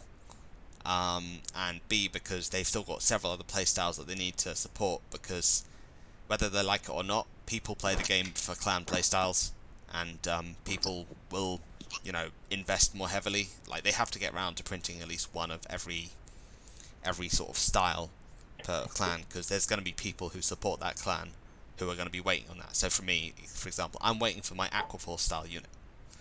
So until that comes, I'm not going to invest that much. No. But it is the case of my one little point against this, and it is in Stoicaea, is we're getting an order that, yes, it's slightly high costed in 2 counterblast, but it does subtract a critical. And you play that, I think you can arguably play that in both Stoicaea builds, but also premium. And it's the sense of, well, if this is a rare or a double rare, it is going to become those sorts of points of contention where it's like everyone wants it, and it's just going to become a bit of a problem. But hopefully we do stay in this V premium. I think we could say this in the V premium style of top 5 searches for grade 3s.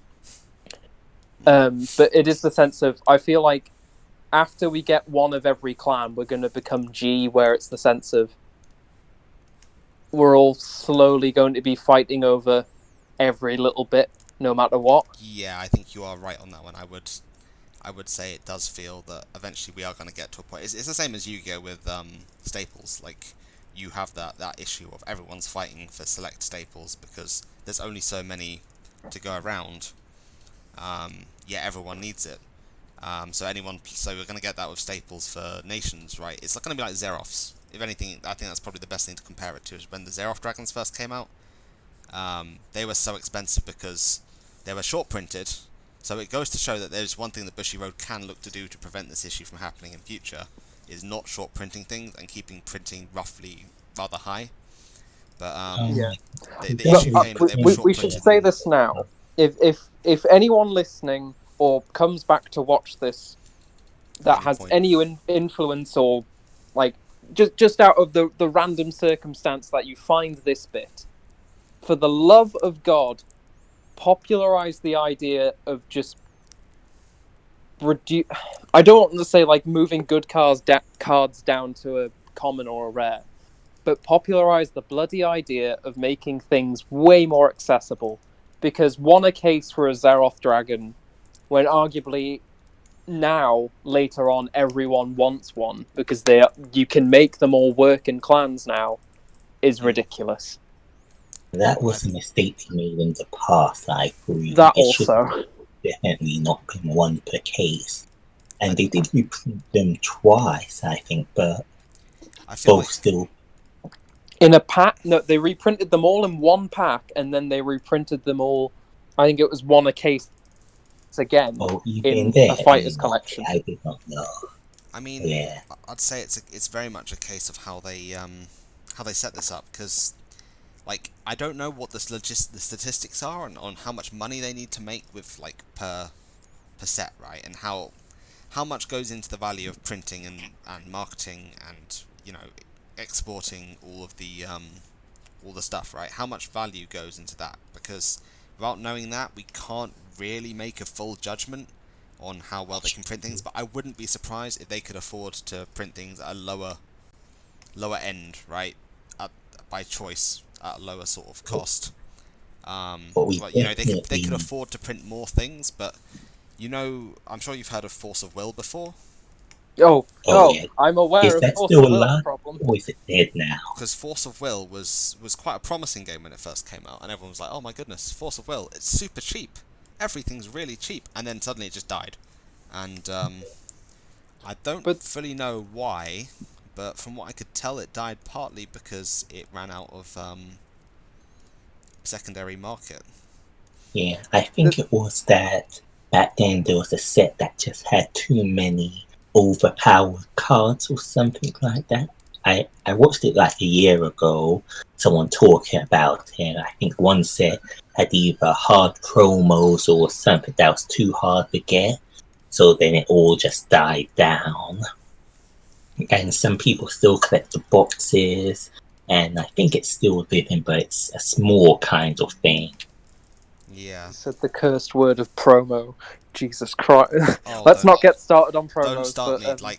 I laughed at my friend because he had to buy the DP promos. The DP promos when they were like 11 at least £11 a copy. Or I think it got even more. It got like £40 a copy or something crazy like that. To step away before we get sucked into that black hole. Yeah. The thing we really need is to still do more marketing in the English market, and they've been doing it in Japan, but we need more English market. Yes, it does like that. I mean, I'm not gonna lie. I think that we had with G especially, and this is maybe personally biased, but I think G had the best anime out of any card game anime I've ever watched. Like, it was the most enthralling to me. Maybe that's because it dealt with more. I'm not sure if I would say adult topics, but maybe it's because it was more calming. But to me, it was one of the better series out there. We could make the argument that it's the sequel and it's already had a lot of world building before. But it is the sense of Bushiroad doesn't really benefit from a secondary market, besides the sense of, well, everyone wants a piece of this thing, so we just need to print more of the set. But that isn't benefiting from a secondary market. That's just them printing more of a set. But the thing is that the set is powered by the secondary market, because if the secondary market really wants something, there's going to be more people who go out of their way to purchase said thing in the secondary market, and that's why the secondary market does matter in regards to Bushiroad's profit margin. Yes, but the whole thing about Japan and how shops can sell singles, and I think it is a slow thing coming up in the UK. Of shops selling Vanguard singles, but it's it is also a sense of if Bushiroad had an involvement in the UK, or at least in the EU, and because I know they've said that they're looking to push further beyond from Japan with the new management and things, but if they did push beyond, it should be in the sense of that they're trying to make the game more accessible. Yeah, that one. We need more adverts and those thoughts. I'll let you go, Alec. I was going to say the singles buying thing is also very much a cultural thing in Japan. Yeah.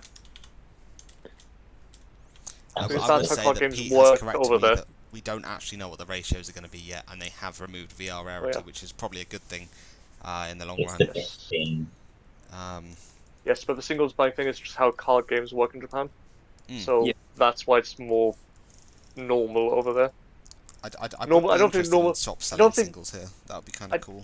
I don't think normal is even the right word for it, but there actually is a shop that does it that I'm aware of, at least. It I'm is. not sure how successful they are with it, though. That's the thing. That's the problem. It's more regular in Japan. Well, in Japan, Yes. there's so many card shops, isn't there? There's a lot of them. It's much bigger in terms of The other big difference is Scope. that obviously here you buy your packs, you take what you need, and then you keep the rest as well. In Japan, the shop will buy the cards you don't want off you to sell on to other people who do need them. That's quite good, really. Some shops, I think, guess the do argument- that. It's rare. I guess the argument can be is, I don't know what it's like down south for you guys, but we're quite big on the idea of a community-driven commons box. No matter what the shop's doing, we should always have a commons box that at least you can build a deck. You can pick up a start deck, and you should at least be able to go through that. This is something Overdress might be very good at, because Again, the start there's a deck. shop I know. Again, there's a shop I know that does have like a box where you put the cards you don't, where you just can dump the cards you don't want. I mean, Yeah, in general, Which, though, like obviously- people within our area are generally quite happy to throw cards at newer players or players that are I mean, that potentially too, yeah. lacking in players. Like even between like friends, like I have a friend who we basically just throw cards at each other that we don't.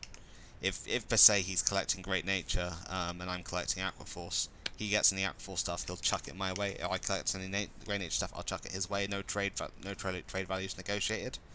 Of course, that takes a lot of trust and a lot of acceptance that you're often gonna, maybe not make any value out of it. But that's part of the reason I love the Vanguard community is a lot, because it's the kind of community where that kind of thing does happen. Yeah. That Yeah. happening player.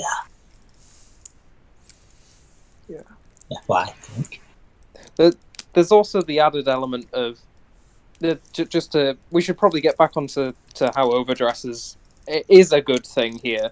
Yeah, before we The element of start decks, at least from what I've seen, the element of you can pick out a start deck and the majority of the deck is going to be used for a long time, maybe for about. I think that's what they're aiming. I think that's actually what they're aiming for as well. It does seem to be Yeah. the case, doesn't it?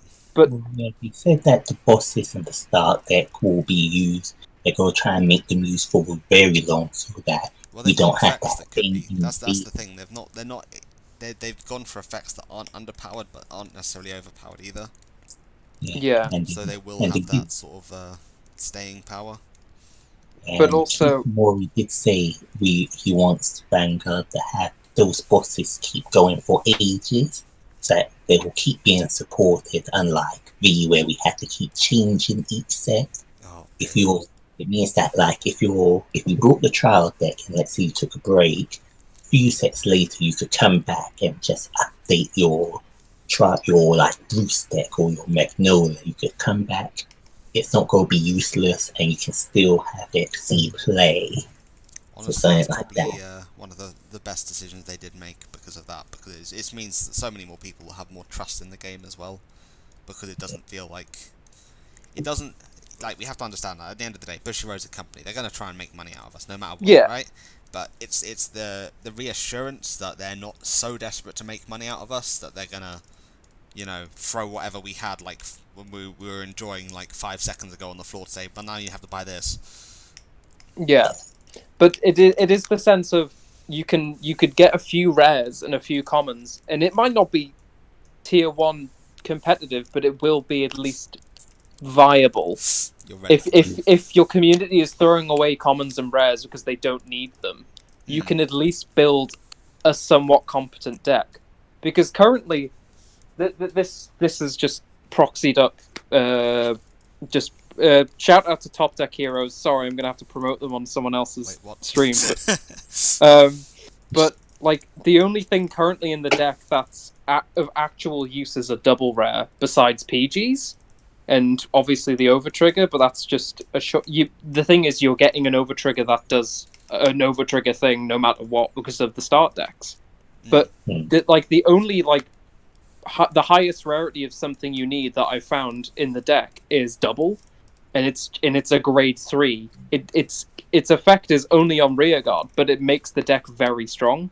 Whereas the triple rare grade 2, yeah, it has a flashy effect of I get to hit you for 2 damage, but actually it's not the thing you need for the deck.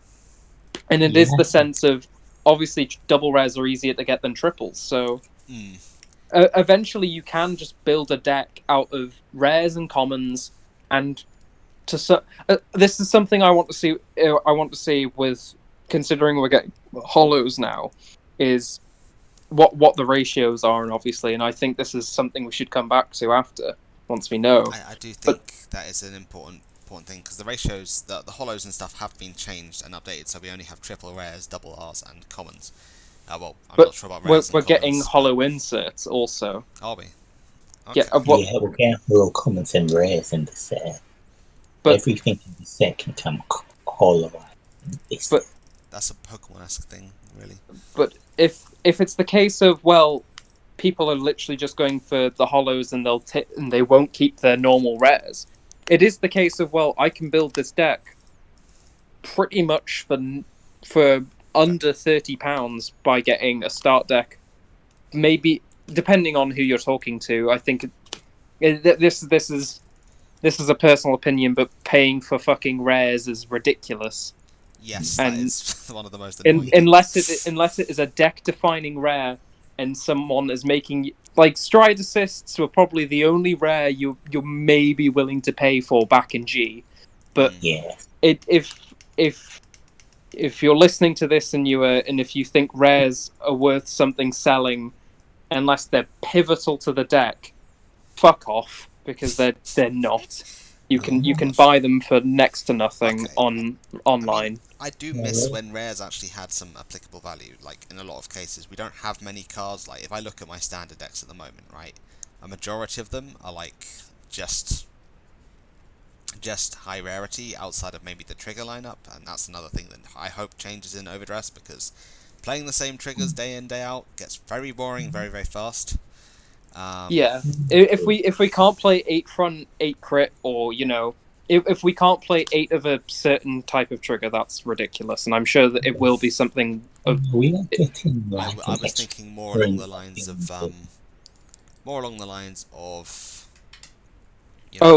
Sentinel skills crits on triggers, and because personally,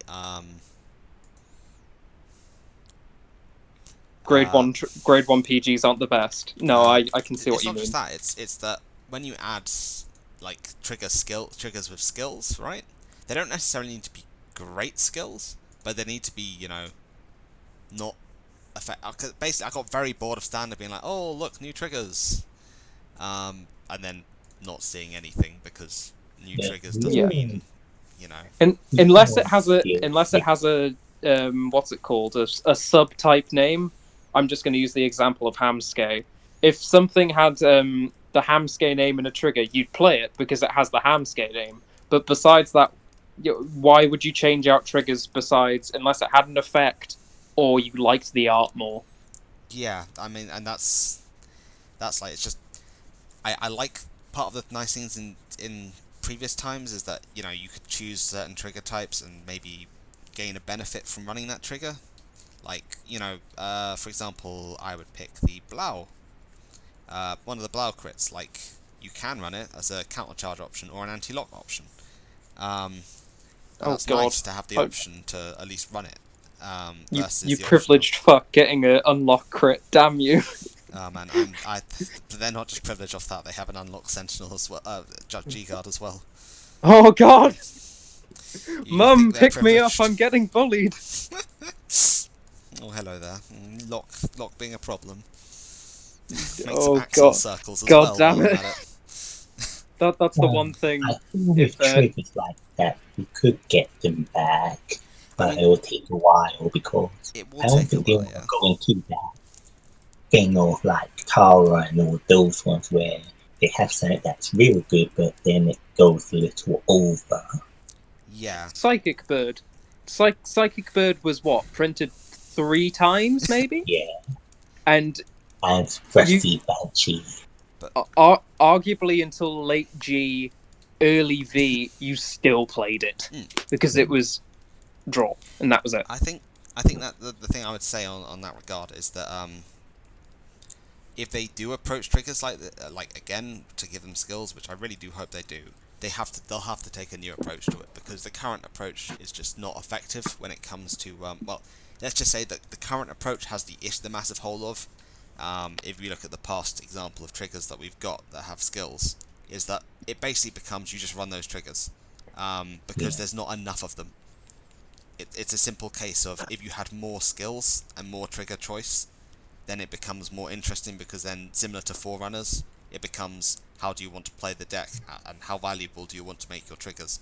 Do you want your triggers to have skills, or do you want your triggers to have guard value, for example? Like, that would be a very interesting way of doing skills, is by having lower guard value sentinels. Not sentinels, lower guard value triggers. Triggers. Because then you choose between having a skill and having a guard. This is something you guys might agree. You might actually take interest in, considering we haven't seen a way of countercharging yet in Overdress.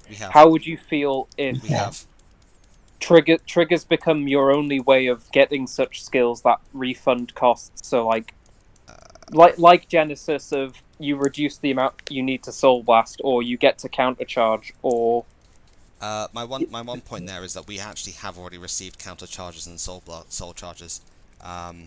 We got the recent reveal in Kita for a card that does that, and we also have an Aquaforce promo that I think they called it a promo that's going to be on the third battle if it hits counter charge. So we have actually got confirmation of that. One thought that one of which Hal and me sort of concocted together was the idea of having negates on triggers, and it's an idea that of course doesn't float well with a lot of people, because negates often lead to bigger problems because they become too prevalent. But the idea of a once per turn negate as a trigger, as a cost of a skill, maybe not a Vanguard skill, but maybe an auto skill and a rearguard, right? So for example, I stop Tidal Assault from restanding by discarding a per se a trigger, right? I think you could. I don't know if I would want it or not, but it's an idea that you could balance the game in a way that you could choose to discard once per turn to negate, right? One of these triggers, but you're losing the guard value of the trigger in doing so. So you then have to counterbalance. You know, where is it a good idea to negate, and where is it a good idea to hold on to the trigger and use it for future. It sounds like a Blitzorder kind of thing, you know? It is, but and then it becomes that kind of, becomes that staple kind of thing, like Tempest Sphere, where you'll want it because somewhere in the future it could be used in your build, so it will keep rising in price, and then when it does get that chance. I guess you're right on that one, yeah. This is just to build on that idea. This is possibly a Brandgate thing, especially with how we've seen Prison go ahead. Yes, I would not be surprised if we get imprison the back row by the end of the year. We'll have something that says a Blitzorder that says imprison the back row unit. I don't think we're going to get front row for some time, but on your negate point, very much the sense of, well, why don't we just make triggers negate other trigger effects? Like you discard a critical trigger to stop a critical trigger triggering on the side of the opponent. I'd say my one argument against my own point would be that in that regard it becomes very complicated. Yeah, I'd agree with you in the sense of, well, then we're definitely not marketing to kids. Yes, and I mean, to be honest, the anime doesn't feel marketed to kids anyway, as I've said earlier. Yeah, this one. Yeah, I haven't seen the episode, but I know what happens in it, and I've seen clips, and I'm definitely thinking it's not marketed to kids. And but I'm okay with that, because it feels like they're like, we're accepting that no one wants to watch. Okay, they're not really accepting it fully, but no one really wants to watch. Well, some people do, but a lot of people don't really find Aichi being like, oh no, I'm so weak, and then oh no, I'm super strong. You know, but also that's just shitty writing. That's one of my only problem with the new episode. Besides, is that the new main character is very Aichi-like in the terms of I'm super weak and I can't resist my sisters cross-dressing me. I don't think it's weakness. I think it's just more what's to A You character. can't. He doesn't have that courage to really do it. And what Yes, and I'm really hoping they don't go on the Kai is Danji sort of motif on that one, hopefully, as we discussed last week.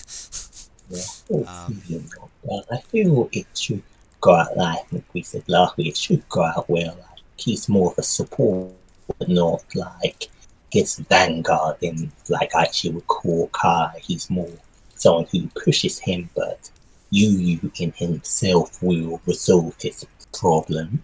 Like we know Yes. everyone has their hidden problem inside. Might This not. is Yeah, so, no, that's me interrupting you. Sorry, go ahead.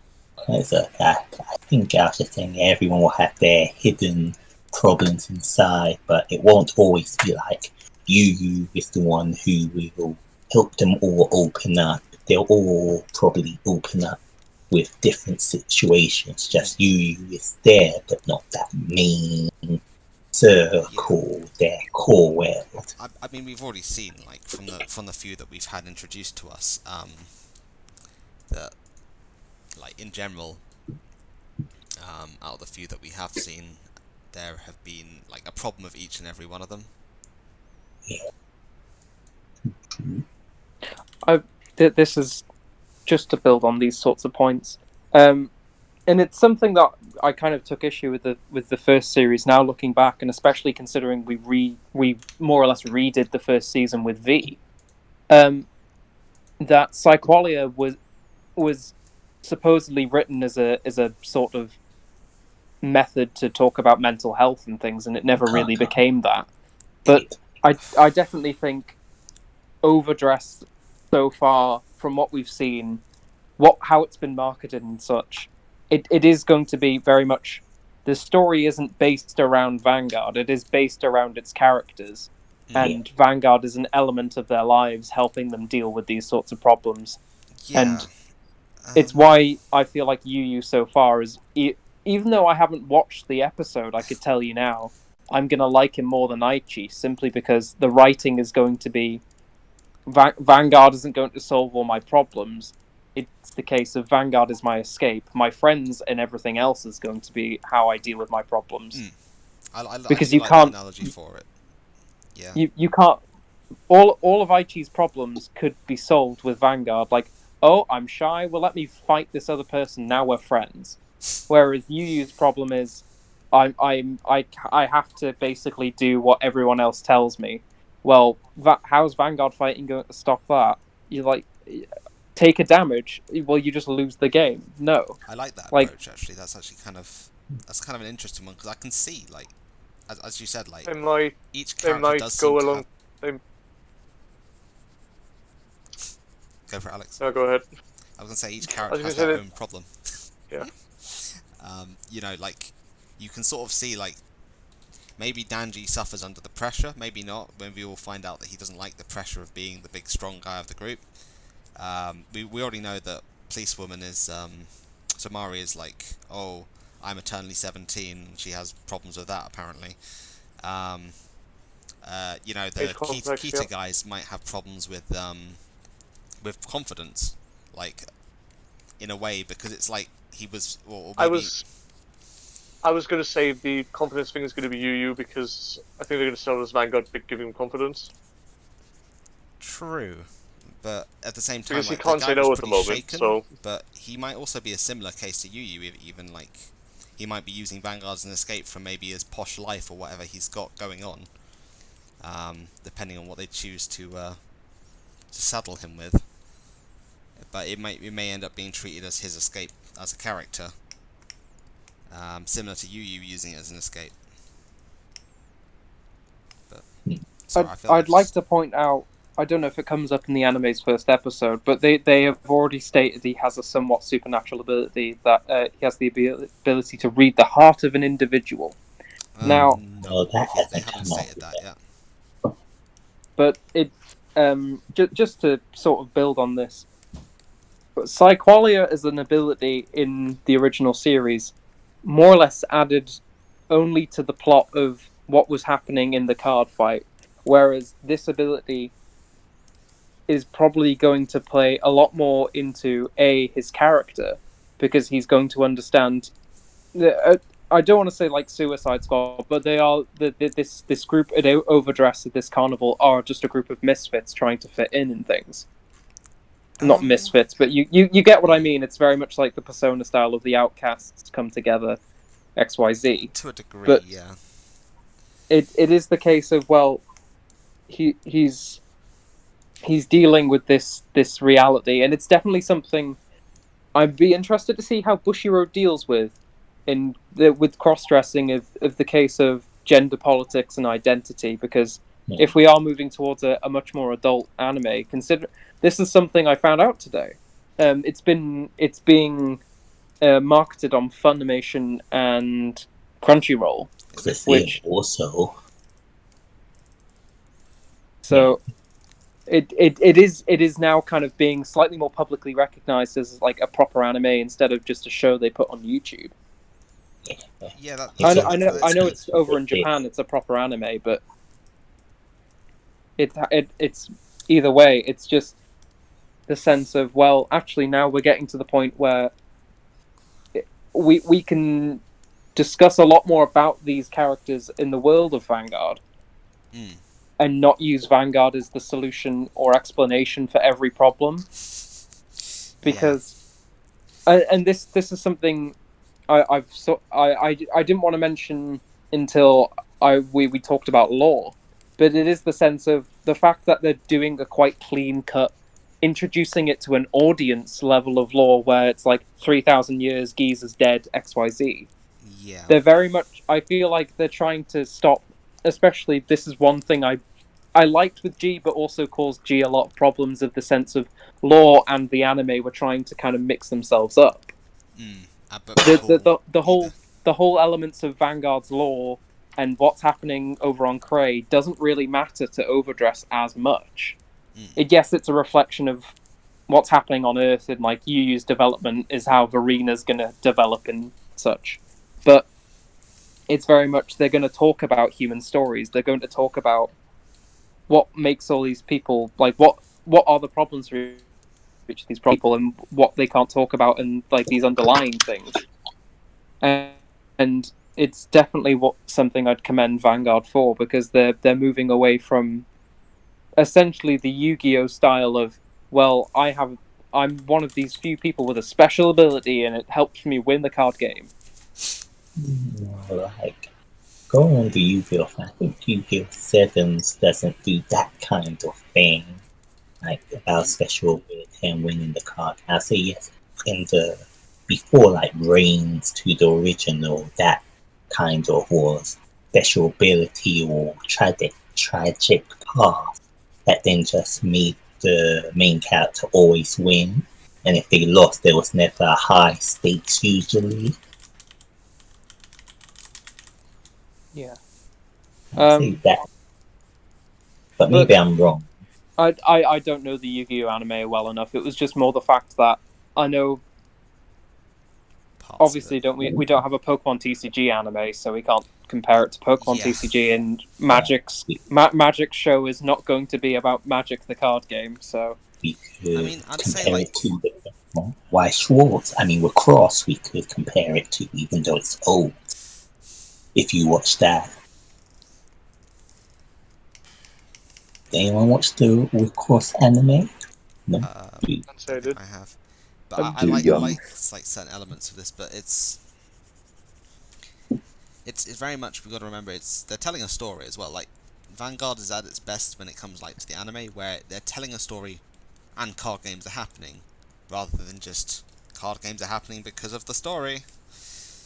This is something I'm gonna have to ask, because I haven't watched it yet. But it is the case of the anime does just follow other things about, and then there's a card fight at the end, but we don't really see the card fight. We just see some fucking amazing visuals. Yes, that is what happened, and it was I like it as an idea, because if anything, it's similar to how we were discussing earlier, how strides are in a way like they're very flashy, like, and that was why strides were so popular, because they were this flashy mechanic that felt good to do, and it also was a powerful move. Like, it gives that feeling because you know, what was the purpose of the anime? Like, think about it. Like, it's to give players Sell. an idea of what their units look like when they do things, right?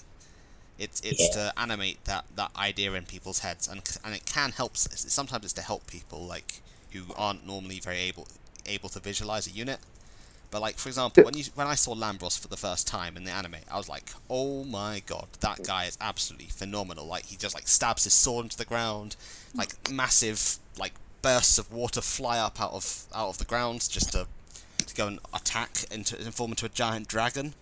Like, there's several clips of Lambros like in early G that are just phenomenal, and they really sell the character as a an idea. And I think one of the things about this flashy scene that we're seeing in Overdress is that it does that job very, very well. Of like, it's the first time I've really seen Spike Brothers in a way that makes me go, God damn, that's a cool like unit. It's like Violence Bruce isn't just like kicking a football. He is like tackling, he is smashing, he is like quickly maneuvering using his weird back jetpack thing to really get around The his opponent. football is a fucking meteor. Yeah, when he kicks it, he's not just kicking it. He's literally kicking it with the force of like 1,000 suns. Like, we shouldn't forget that's his final rush activating, which is also cool. Yeah, it's the importance of adding cool factor. Like, it's how they sell the cards. Yeah, but it's the thing is, like, I'd much rather that than a limp-wristed, oh, here's a semi-animated Isabel for the week. Enjoy watching Isabel like slowly, like 2-frame attack. You know, like slow motion. You know when they do like that. It's almost like a screenshot of an attack going on, and it's like the models don't move much, and it's like they move like away from each other, but the drawing doesn't change. Just like hiya, and it's like, you know, Blaster Blade's like standing on one side, and the other person's like moving backwards slightly, going, I've been cut. And what we needed is the G era kind, but I guess for that they couldn't really go that far into the movements of the unit. Yeah, I mean, one of the things is because it's less episodes, it might well be an effect on the way. I don't know how it's going to affect the budget. I'm no genius when it comes to budgeting in anime. I don't know the ins and outs. I wish I did, but like, I'd hope they've that reduced the budget for the animation. They've reduced the number of episodes, and I don't know if that means that they can have an increased budget. I'm really hoping it does. I'd hope that compared to I think it was 40 episodes in like original series Vanguard and G, of like, I have to say some of G's animations were great. But yeah.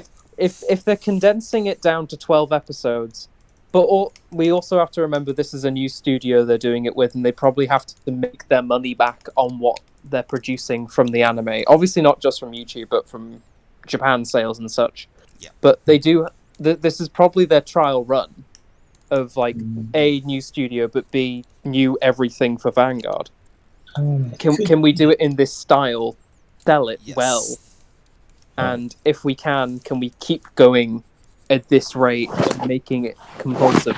Because I've only seen maybe 3 clips, but the fucking Violence Bruce versus Bastion fight, I was like, I cannot wait until like Friday night to watch this. Oh my god! It is absolutely phenomenal, like what they've done with it. And it's a 1 minute 30 little clip. You can find it on YouTube, but holy shit! Like, it sold me on, like, yes, I hope this is for the rest of the season, but I was also, oh my god, I want to play Violence Bruce now, if that's like the kind of stuff he does. I've never felt this way. I've never felt this way before. I mean, I quite like Spike. I like Spike Brothers' design, but Jesus Christ, that was cool.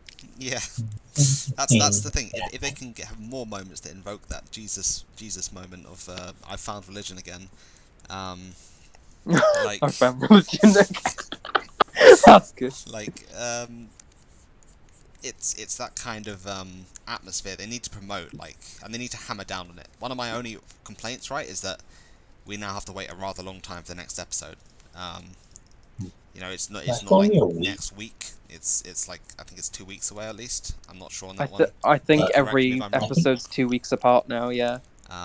but it's Well, it's like isn't that the does give us time to like simmer down, and I'm imagining at the very least we're gonna have one epic like fight moment On a between cliffhanger. each for at least every single one of the structure deck units, if not every single unit that we do see. Oh, just whilst we're talking about Spike Brothers, because I don't know whose stream it was on a while ago, but someone was saying why the fuck is there? Maybe it wasn't here, but someone was saying why did Dragon Empire have like a football pitch? Canonically in lore, at least in the old lore, Tachikaze participated in fights, and I think it's in Gaia's lore. Tachikaze have participated in Spike Brothers exhibition matches where they just literally play. They don't understand the rules of the football game, but they understand how to beat Spike Brothers at it. So they have exhibition matches with Spike Brothers. So I don't think they know how to win, but they apparently it's reminiscent enough of a Spike, like it's reminiscent of like the top whatever the game is called. I don't think it has an official name. I Devil thought it was Ball. just football without rules. Yeah, but apparently it's reminiscent of like the top tier teams and that they like holding exhibition matches against Tachikaze units that can understand them, simply so they can get practice in. I And think he said it last. you might have to do some digging for it. I think it's probably in a monthly Bushy Road. But there's a great scene of Gaia absolutely fucking bodying Rising Nova for a solid like minute before Rising Nova gets pissed off. I don't think he's. I think this might be a point of contention. He might not. He powers up visibly, I think was the quote. I don't know if he gets stride fusion or whatever, but he When like I power up visually. like he gets Generation Break 2, so he gets an extra crit or something. And then he like absolutely runs at Gaia, and that's where like the paragraph ends and stuff. Apparently Dark But States oh and my Dragon Empire god, are it's also so allied funny. together. Well, no, I remember this lore. This was in Chrono Trans lore, I think, where he went to see with the Uluru and another gear unit to watch the practice match. I remember that Gaia got thrown almost into the stand, but there was an invisible barrier stopping the competitors and the watchers from getting hurt. I just like the idea of it's like you've been granted the ability to change time, access multiple futures. Like call a literal being from the future to come and aid you in battle. And what do? You use it to play football. Damn right you do. What else would you do? I don't know, Aquaforce being responsible and using it to beat their own corrupt admiral. No, Marshal. There is something. This is old Spike Brothers lore, and I'm not sure if it would hold up anymore. But there was like the people who win. I think get to kill the other ones, but also like it is maybe reflected in the fact Dark States is like many. It's many states now, but like winning is very much like a house-based thing, and you get more power, and it essentially elevates your rank as devils. So I do like the headcanon of at some point Ammon had to play football to secure his place as king of the devils, and I'm like, please, for the love of God, I need someone to either draw or write a short story. I know what we're doing next week. Oh yeah, football. We need to draw Ammon playing football against like an early Spike Brothers unit, please. Oh no. Oh dear. We gotta do that next week. That's our plan. That's our plan for next week. Then it will be done. Oh, please message me when you do that. I cannot. Honestly, I will look up some Dark Irregulars lore and I'll talk about it. Oh my god, please. Oh, that sounds amazing. Oh yeah, also wasn't the law with why there's now football's ground in Dragon Empire also because both the nations Dragon Empire and Dark Zone have a kind of deal or something, so... yes, apparently they're allied nations at the moment. That doesn't surprise me, like... I'm sure Dragon Empire loves its game of football, like the Royal Dragon, sitting there watching football eating popcorn. Dragon Emperor, yes please. That's something I hope we get to explore with Nirvana, which is the new, like the boss grade 3 for Yu Yu. Until obviously Verena gets its grade 3 form, which we know it probably will or something. I mean, it's coming in the set. the one thing I'd say is Nirvana is a concept that's based in which religion is it? I feel I'm not going to say which religion. Isn't it Buddhism? Yeah. I'm not sure. Just correct me if I'm wrong, but it's interesting that they've chosen that to go with, and it sort of makes sense for the Dragon Empire style. So I'm interested to see what they're going to take from that, because it wasn't Nirvana similar to Heaven. Like I'm gonna head off. Alright, Alex, thank you Good night, very much sir. for joining us. You've problem. been a pleasure. Indeed. Talk to you I'll later. chat with you guys later. Yeah, see you Ta-ra. guys. Bye, Alex. But to kind of add to this, there's been there's been contention in this Discord of like who the Dragon Emperor was and like who's been Dragon Emperors and things. Obviously, there's titles in cards of Dragon Emperor and such, but I do like the idea of Nirvana because in the trailer they're like the dragon lost in time. I do like the idea of Nirvana being possibly either the original Dragon Emperor or like the kid of the original Dragon Emperor and has only just woken up. And now he plays football. True. Yes, and now he plays football, guys. Well, we gotta have Nirvana and Amon play football now. Oh no. We'll have to pick your in. Alright, To be fair, that could be next episode because I'll draw Amon. You can draw Nirvana. Dear. But the next episode could quite easily be Nirvana versus Violence Bruce. So that sounds absolutely amazing. Though I feel like it's not. It's going to be Tamari versus Yu Yu. I think not Tamari. Megumi versus Yu Yu. I'm pretty sure it's going to be Stoikea versus Yu Yu, and either it's going to be a teaching match or it's going to be. Well, it's probably going to be a teaching match, but like either way, it's probably going to be those two because they are like the main they are effectively the protagonists at the moment. Like they're the ones that have been. If you look at Zero at the moment, right? Vanguard Zero. Oh, they're being promoted. They're the two that are being promoted. So, I see. I would not be surprised if we're seeing those two fighting each other in the next episode. Yeah, maybe I'm looking at your favorite lady right now. I see you're giving her the good charm. I don't know. Are you ready? This is your fault. This is Are all you your ready fault. to throw out bad mermaid off your deck and get this real marine general in your deck? Oh Yeah. no! I mean, But, have you looked at the thing by any chance? Come on. I will name her Marine General of Heavenly Silks Adelaide. All right, I'm gonna flip over to see so that everyone can see what we've got. So it's Blaster Blade as Blaster Blade as the Nightmare Doll for anyone who was interested in the concept. He's angry. I feel dirty putting him in good clothes because you've corrupted my dolls with this. Yeah. What's wrong? His arm has just become the blade itself. That's terrifying. Yeah. He's angry, so He is angry, but he's also got the Hatsumi Miku hairstyle as well, which I'm not sure if that's a bonus or not in my book. Oh god. Where do I go on Twitch to watch this amazing stream? That was Vanguard Ocean at Twitch. Oh, it's your trashy. No, I'm joking. This is EJ's wonderful.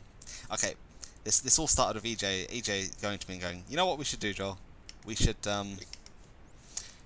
do our least favorite Vanguard unit, each other's least favorite Vanguard units, but dressed in the style of the clan that the other person likes the most. Well, no, the clan that each player likes the most. So I said, alright, Blaster Blade is my chosen unit because I'm not a fan of the blasters. Sorry for any Blaster Blade fans out there, I just find them pretty boring as things go, and I'm glad they're not going to be around for a bit at least. Agreed. If you're a United Sank player in the chat, please don't ever talk to me.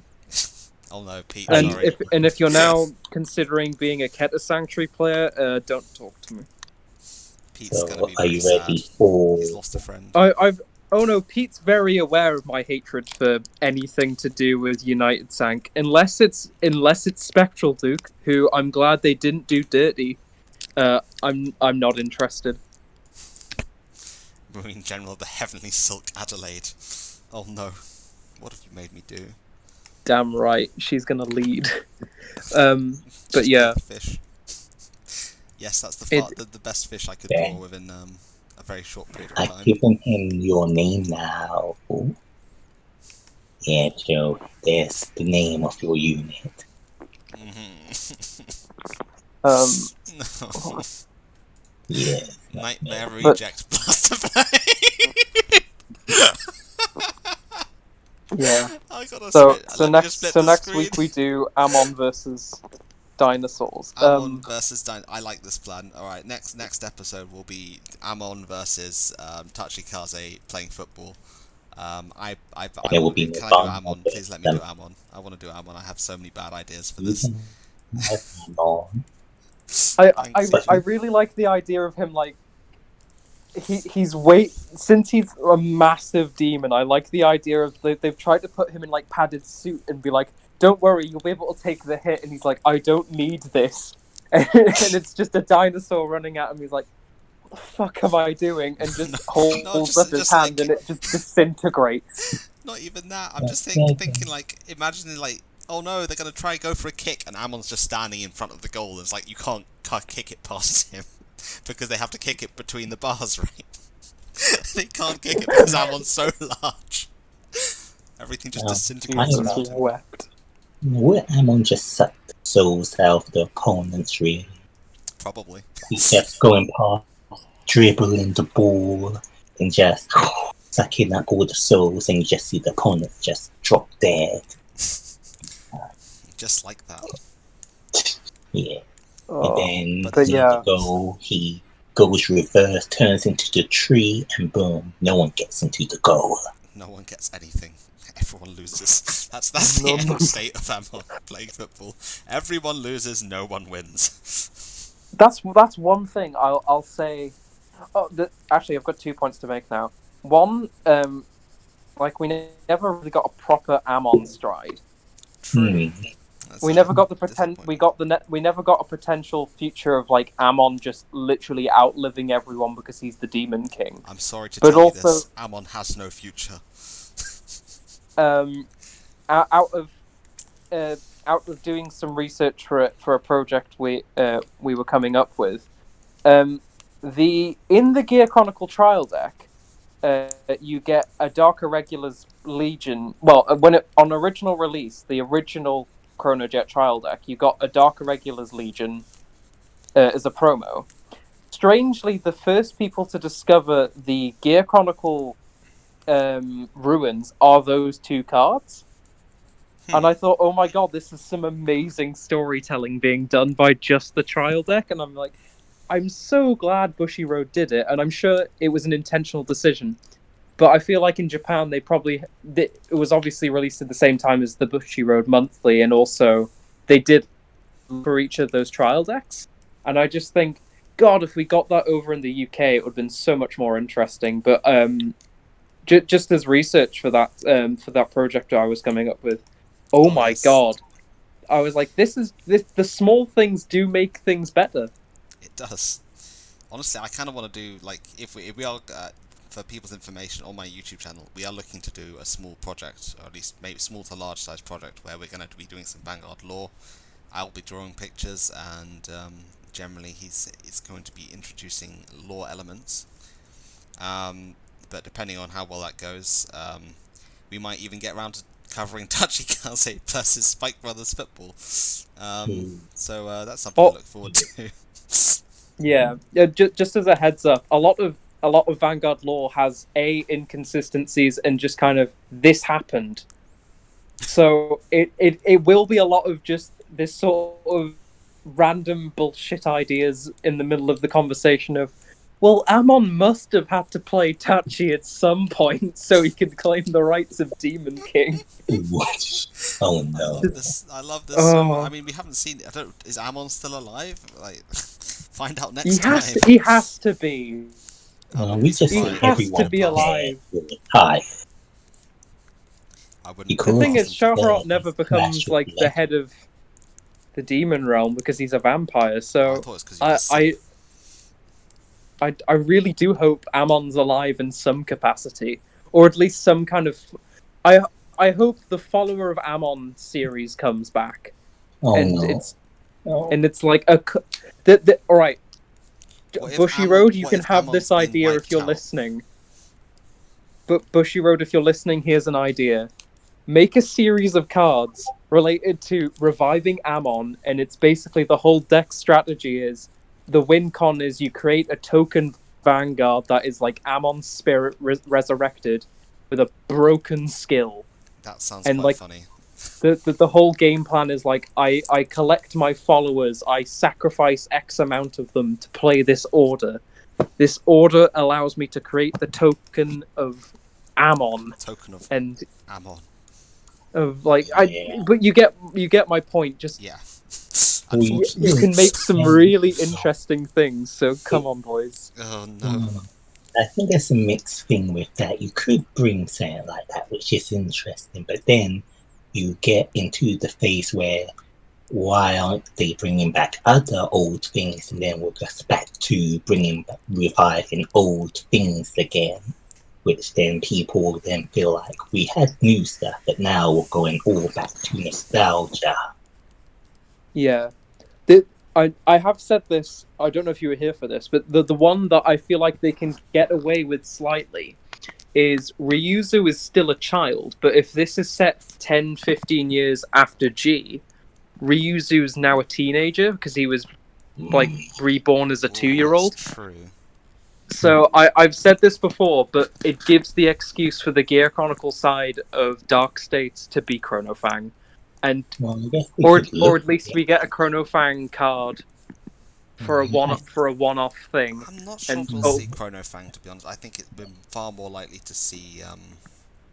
I think we'll have things. references, but not really the I units really do themselves. feel like they're trying to make a whole new setup here. Like we're very unlikely Oh, to see God, anything yeah. old. Like Right. if we do see Right. anything old, it'll be either as a younger version or maybe a different version of that older thing.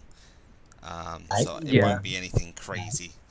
But Yeah, But- I think in Dark States we have the new desirable, the desirable dolls, where they could have had it be nightmare dolls, but we still have that kind of theme where one word will have changed them, so we still have that theme of nightmare dolls in a way, but they aren't actually the dolls themselves.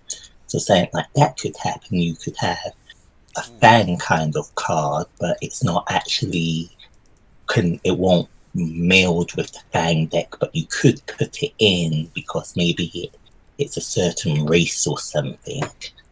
Yeah, I'm also It's- concerned about premium playability. I just think they're just it's not so much about premium as it is about not retreading old ground.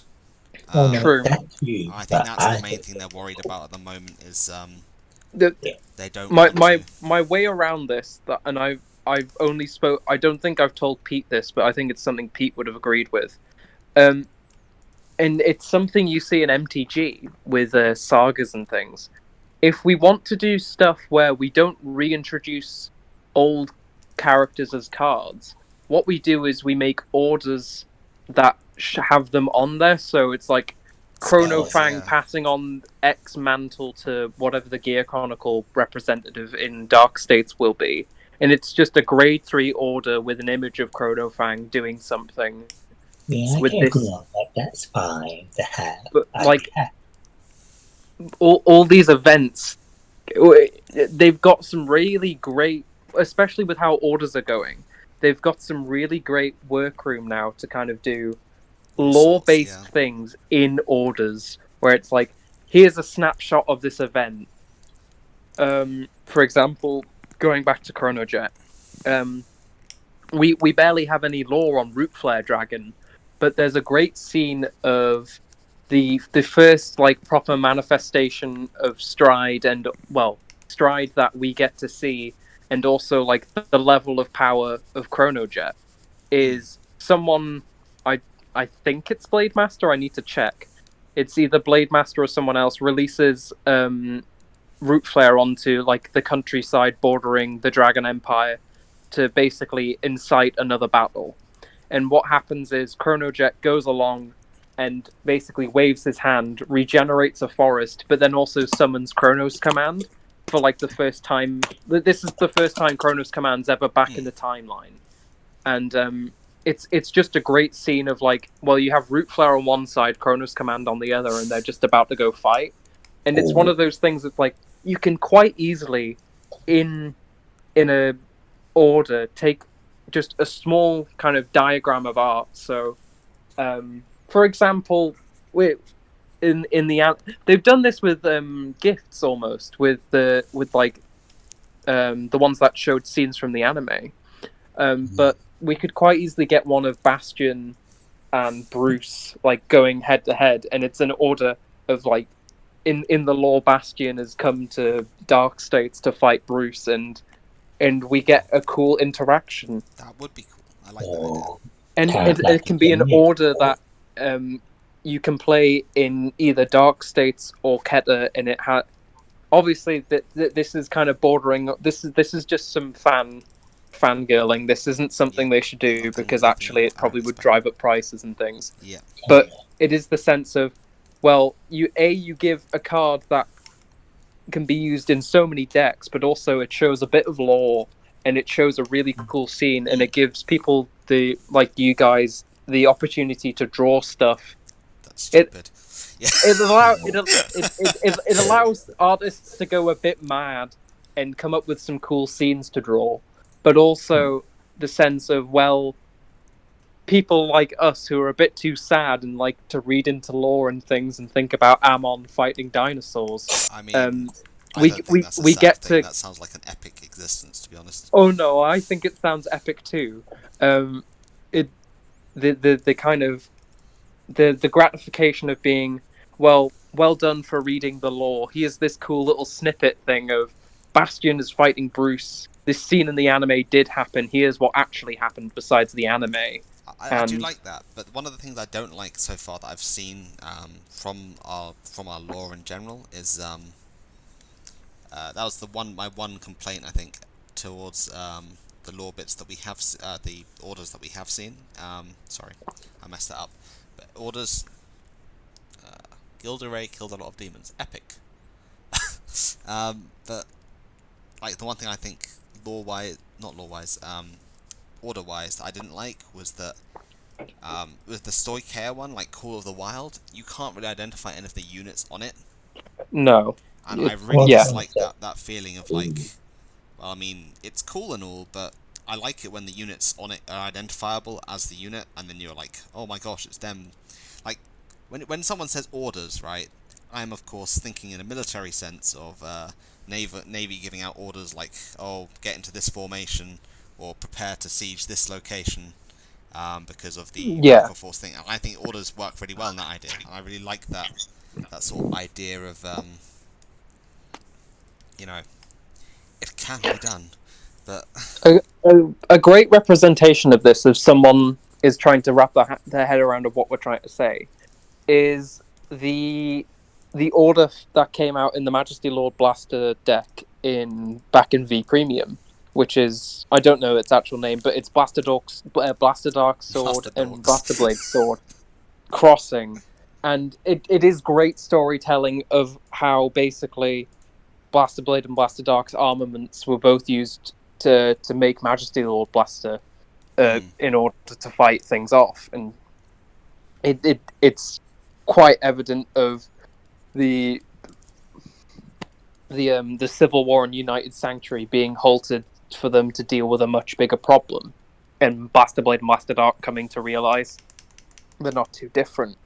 And although that's me having an understanding of lore before looking at that card, if they added a few things to that card, it could quite easily portray that, because it does have reminder text at the bottom of, like, I don't know what the quote is, but it has a bit of like lore at the bottom saying XYZ, and it does speak on like what's happening in the card. But if they had Blaster Blade and Blaster Dark there, like shaking hands, or both of them like holding the swords looking on to this greater threat, it does provide a lot more intrigue to what's happening in the lore. So yeah. Okay, Hmm. I am about done with my horrific creation. This version Let's is, have a look. One more look at I'm EJ's just gonna one. look at this order quickly and see what Oh. the subtext is. I'm gonna have to go after this, Yeah, by the way. that's Sorry. okay. We're about wrapping up anyway. So let's have a look what you've done, EJ. Show us the full glory. Hang on. yes. Yeah. Alright, we Oh, have back. I fight Alright. for Vanguard, don't you? Shit, Fur I Vanguard. didn't even think about this. Bang Dream's just come out, hasn't it? Yeah, Bang Dream does this really well. Yes, it does. Yeah. So yeah, we have the ultimate nightmare reject Blaster Blade. I fight for Vanguard. Pretty nice. I like it. You've been picking up some tips from Ross Straws already. And then my attempt is Marine General of Heavenly ? Silk. Adelaide. I regret this everything. is what Ginger Today has has the been a mermaid terrible day. Adelaide into. This is her true form. No. Adelaide was never a mermaid, she was a No. goblin. Don't do this to my gal. Oh dear. And also don't tell her I like Kipler better, but like, come on. Anyhow, that I think will signal the end of this week's stream. I think by the sounds of things, we're going to be back, and we're going to be doing Amon versus Tachikaze football next week. And the I Bong don't know versus if we're going to get Itachi. our guest in or not next week, because we have another guest planned, but they do seem to be pretty busy with their life at the moment. So I'll kick their butt to bring them on. hopefully they won't I mind. was uninvited to this, but thank you for you're having coming me. in any time. It's been fun. Surprise guests but are yeah, also. I look forward to talking about nonsense law with everyone again, and thank you very much for having.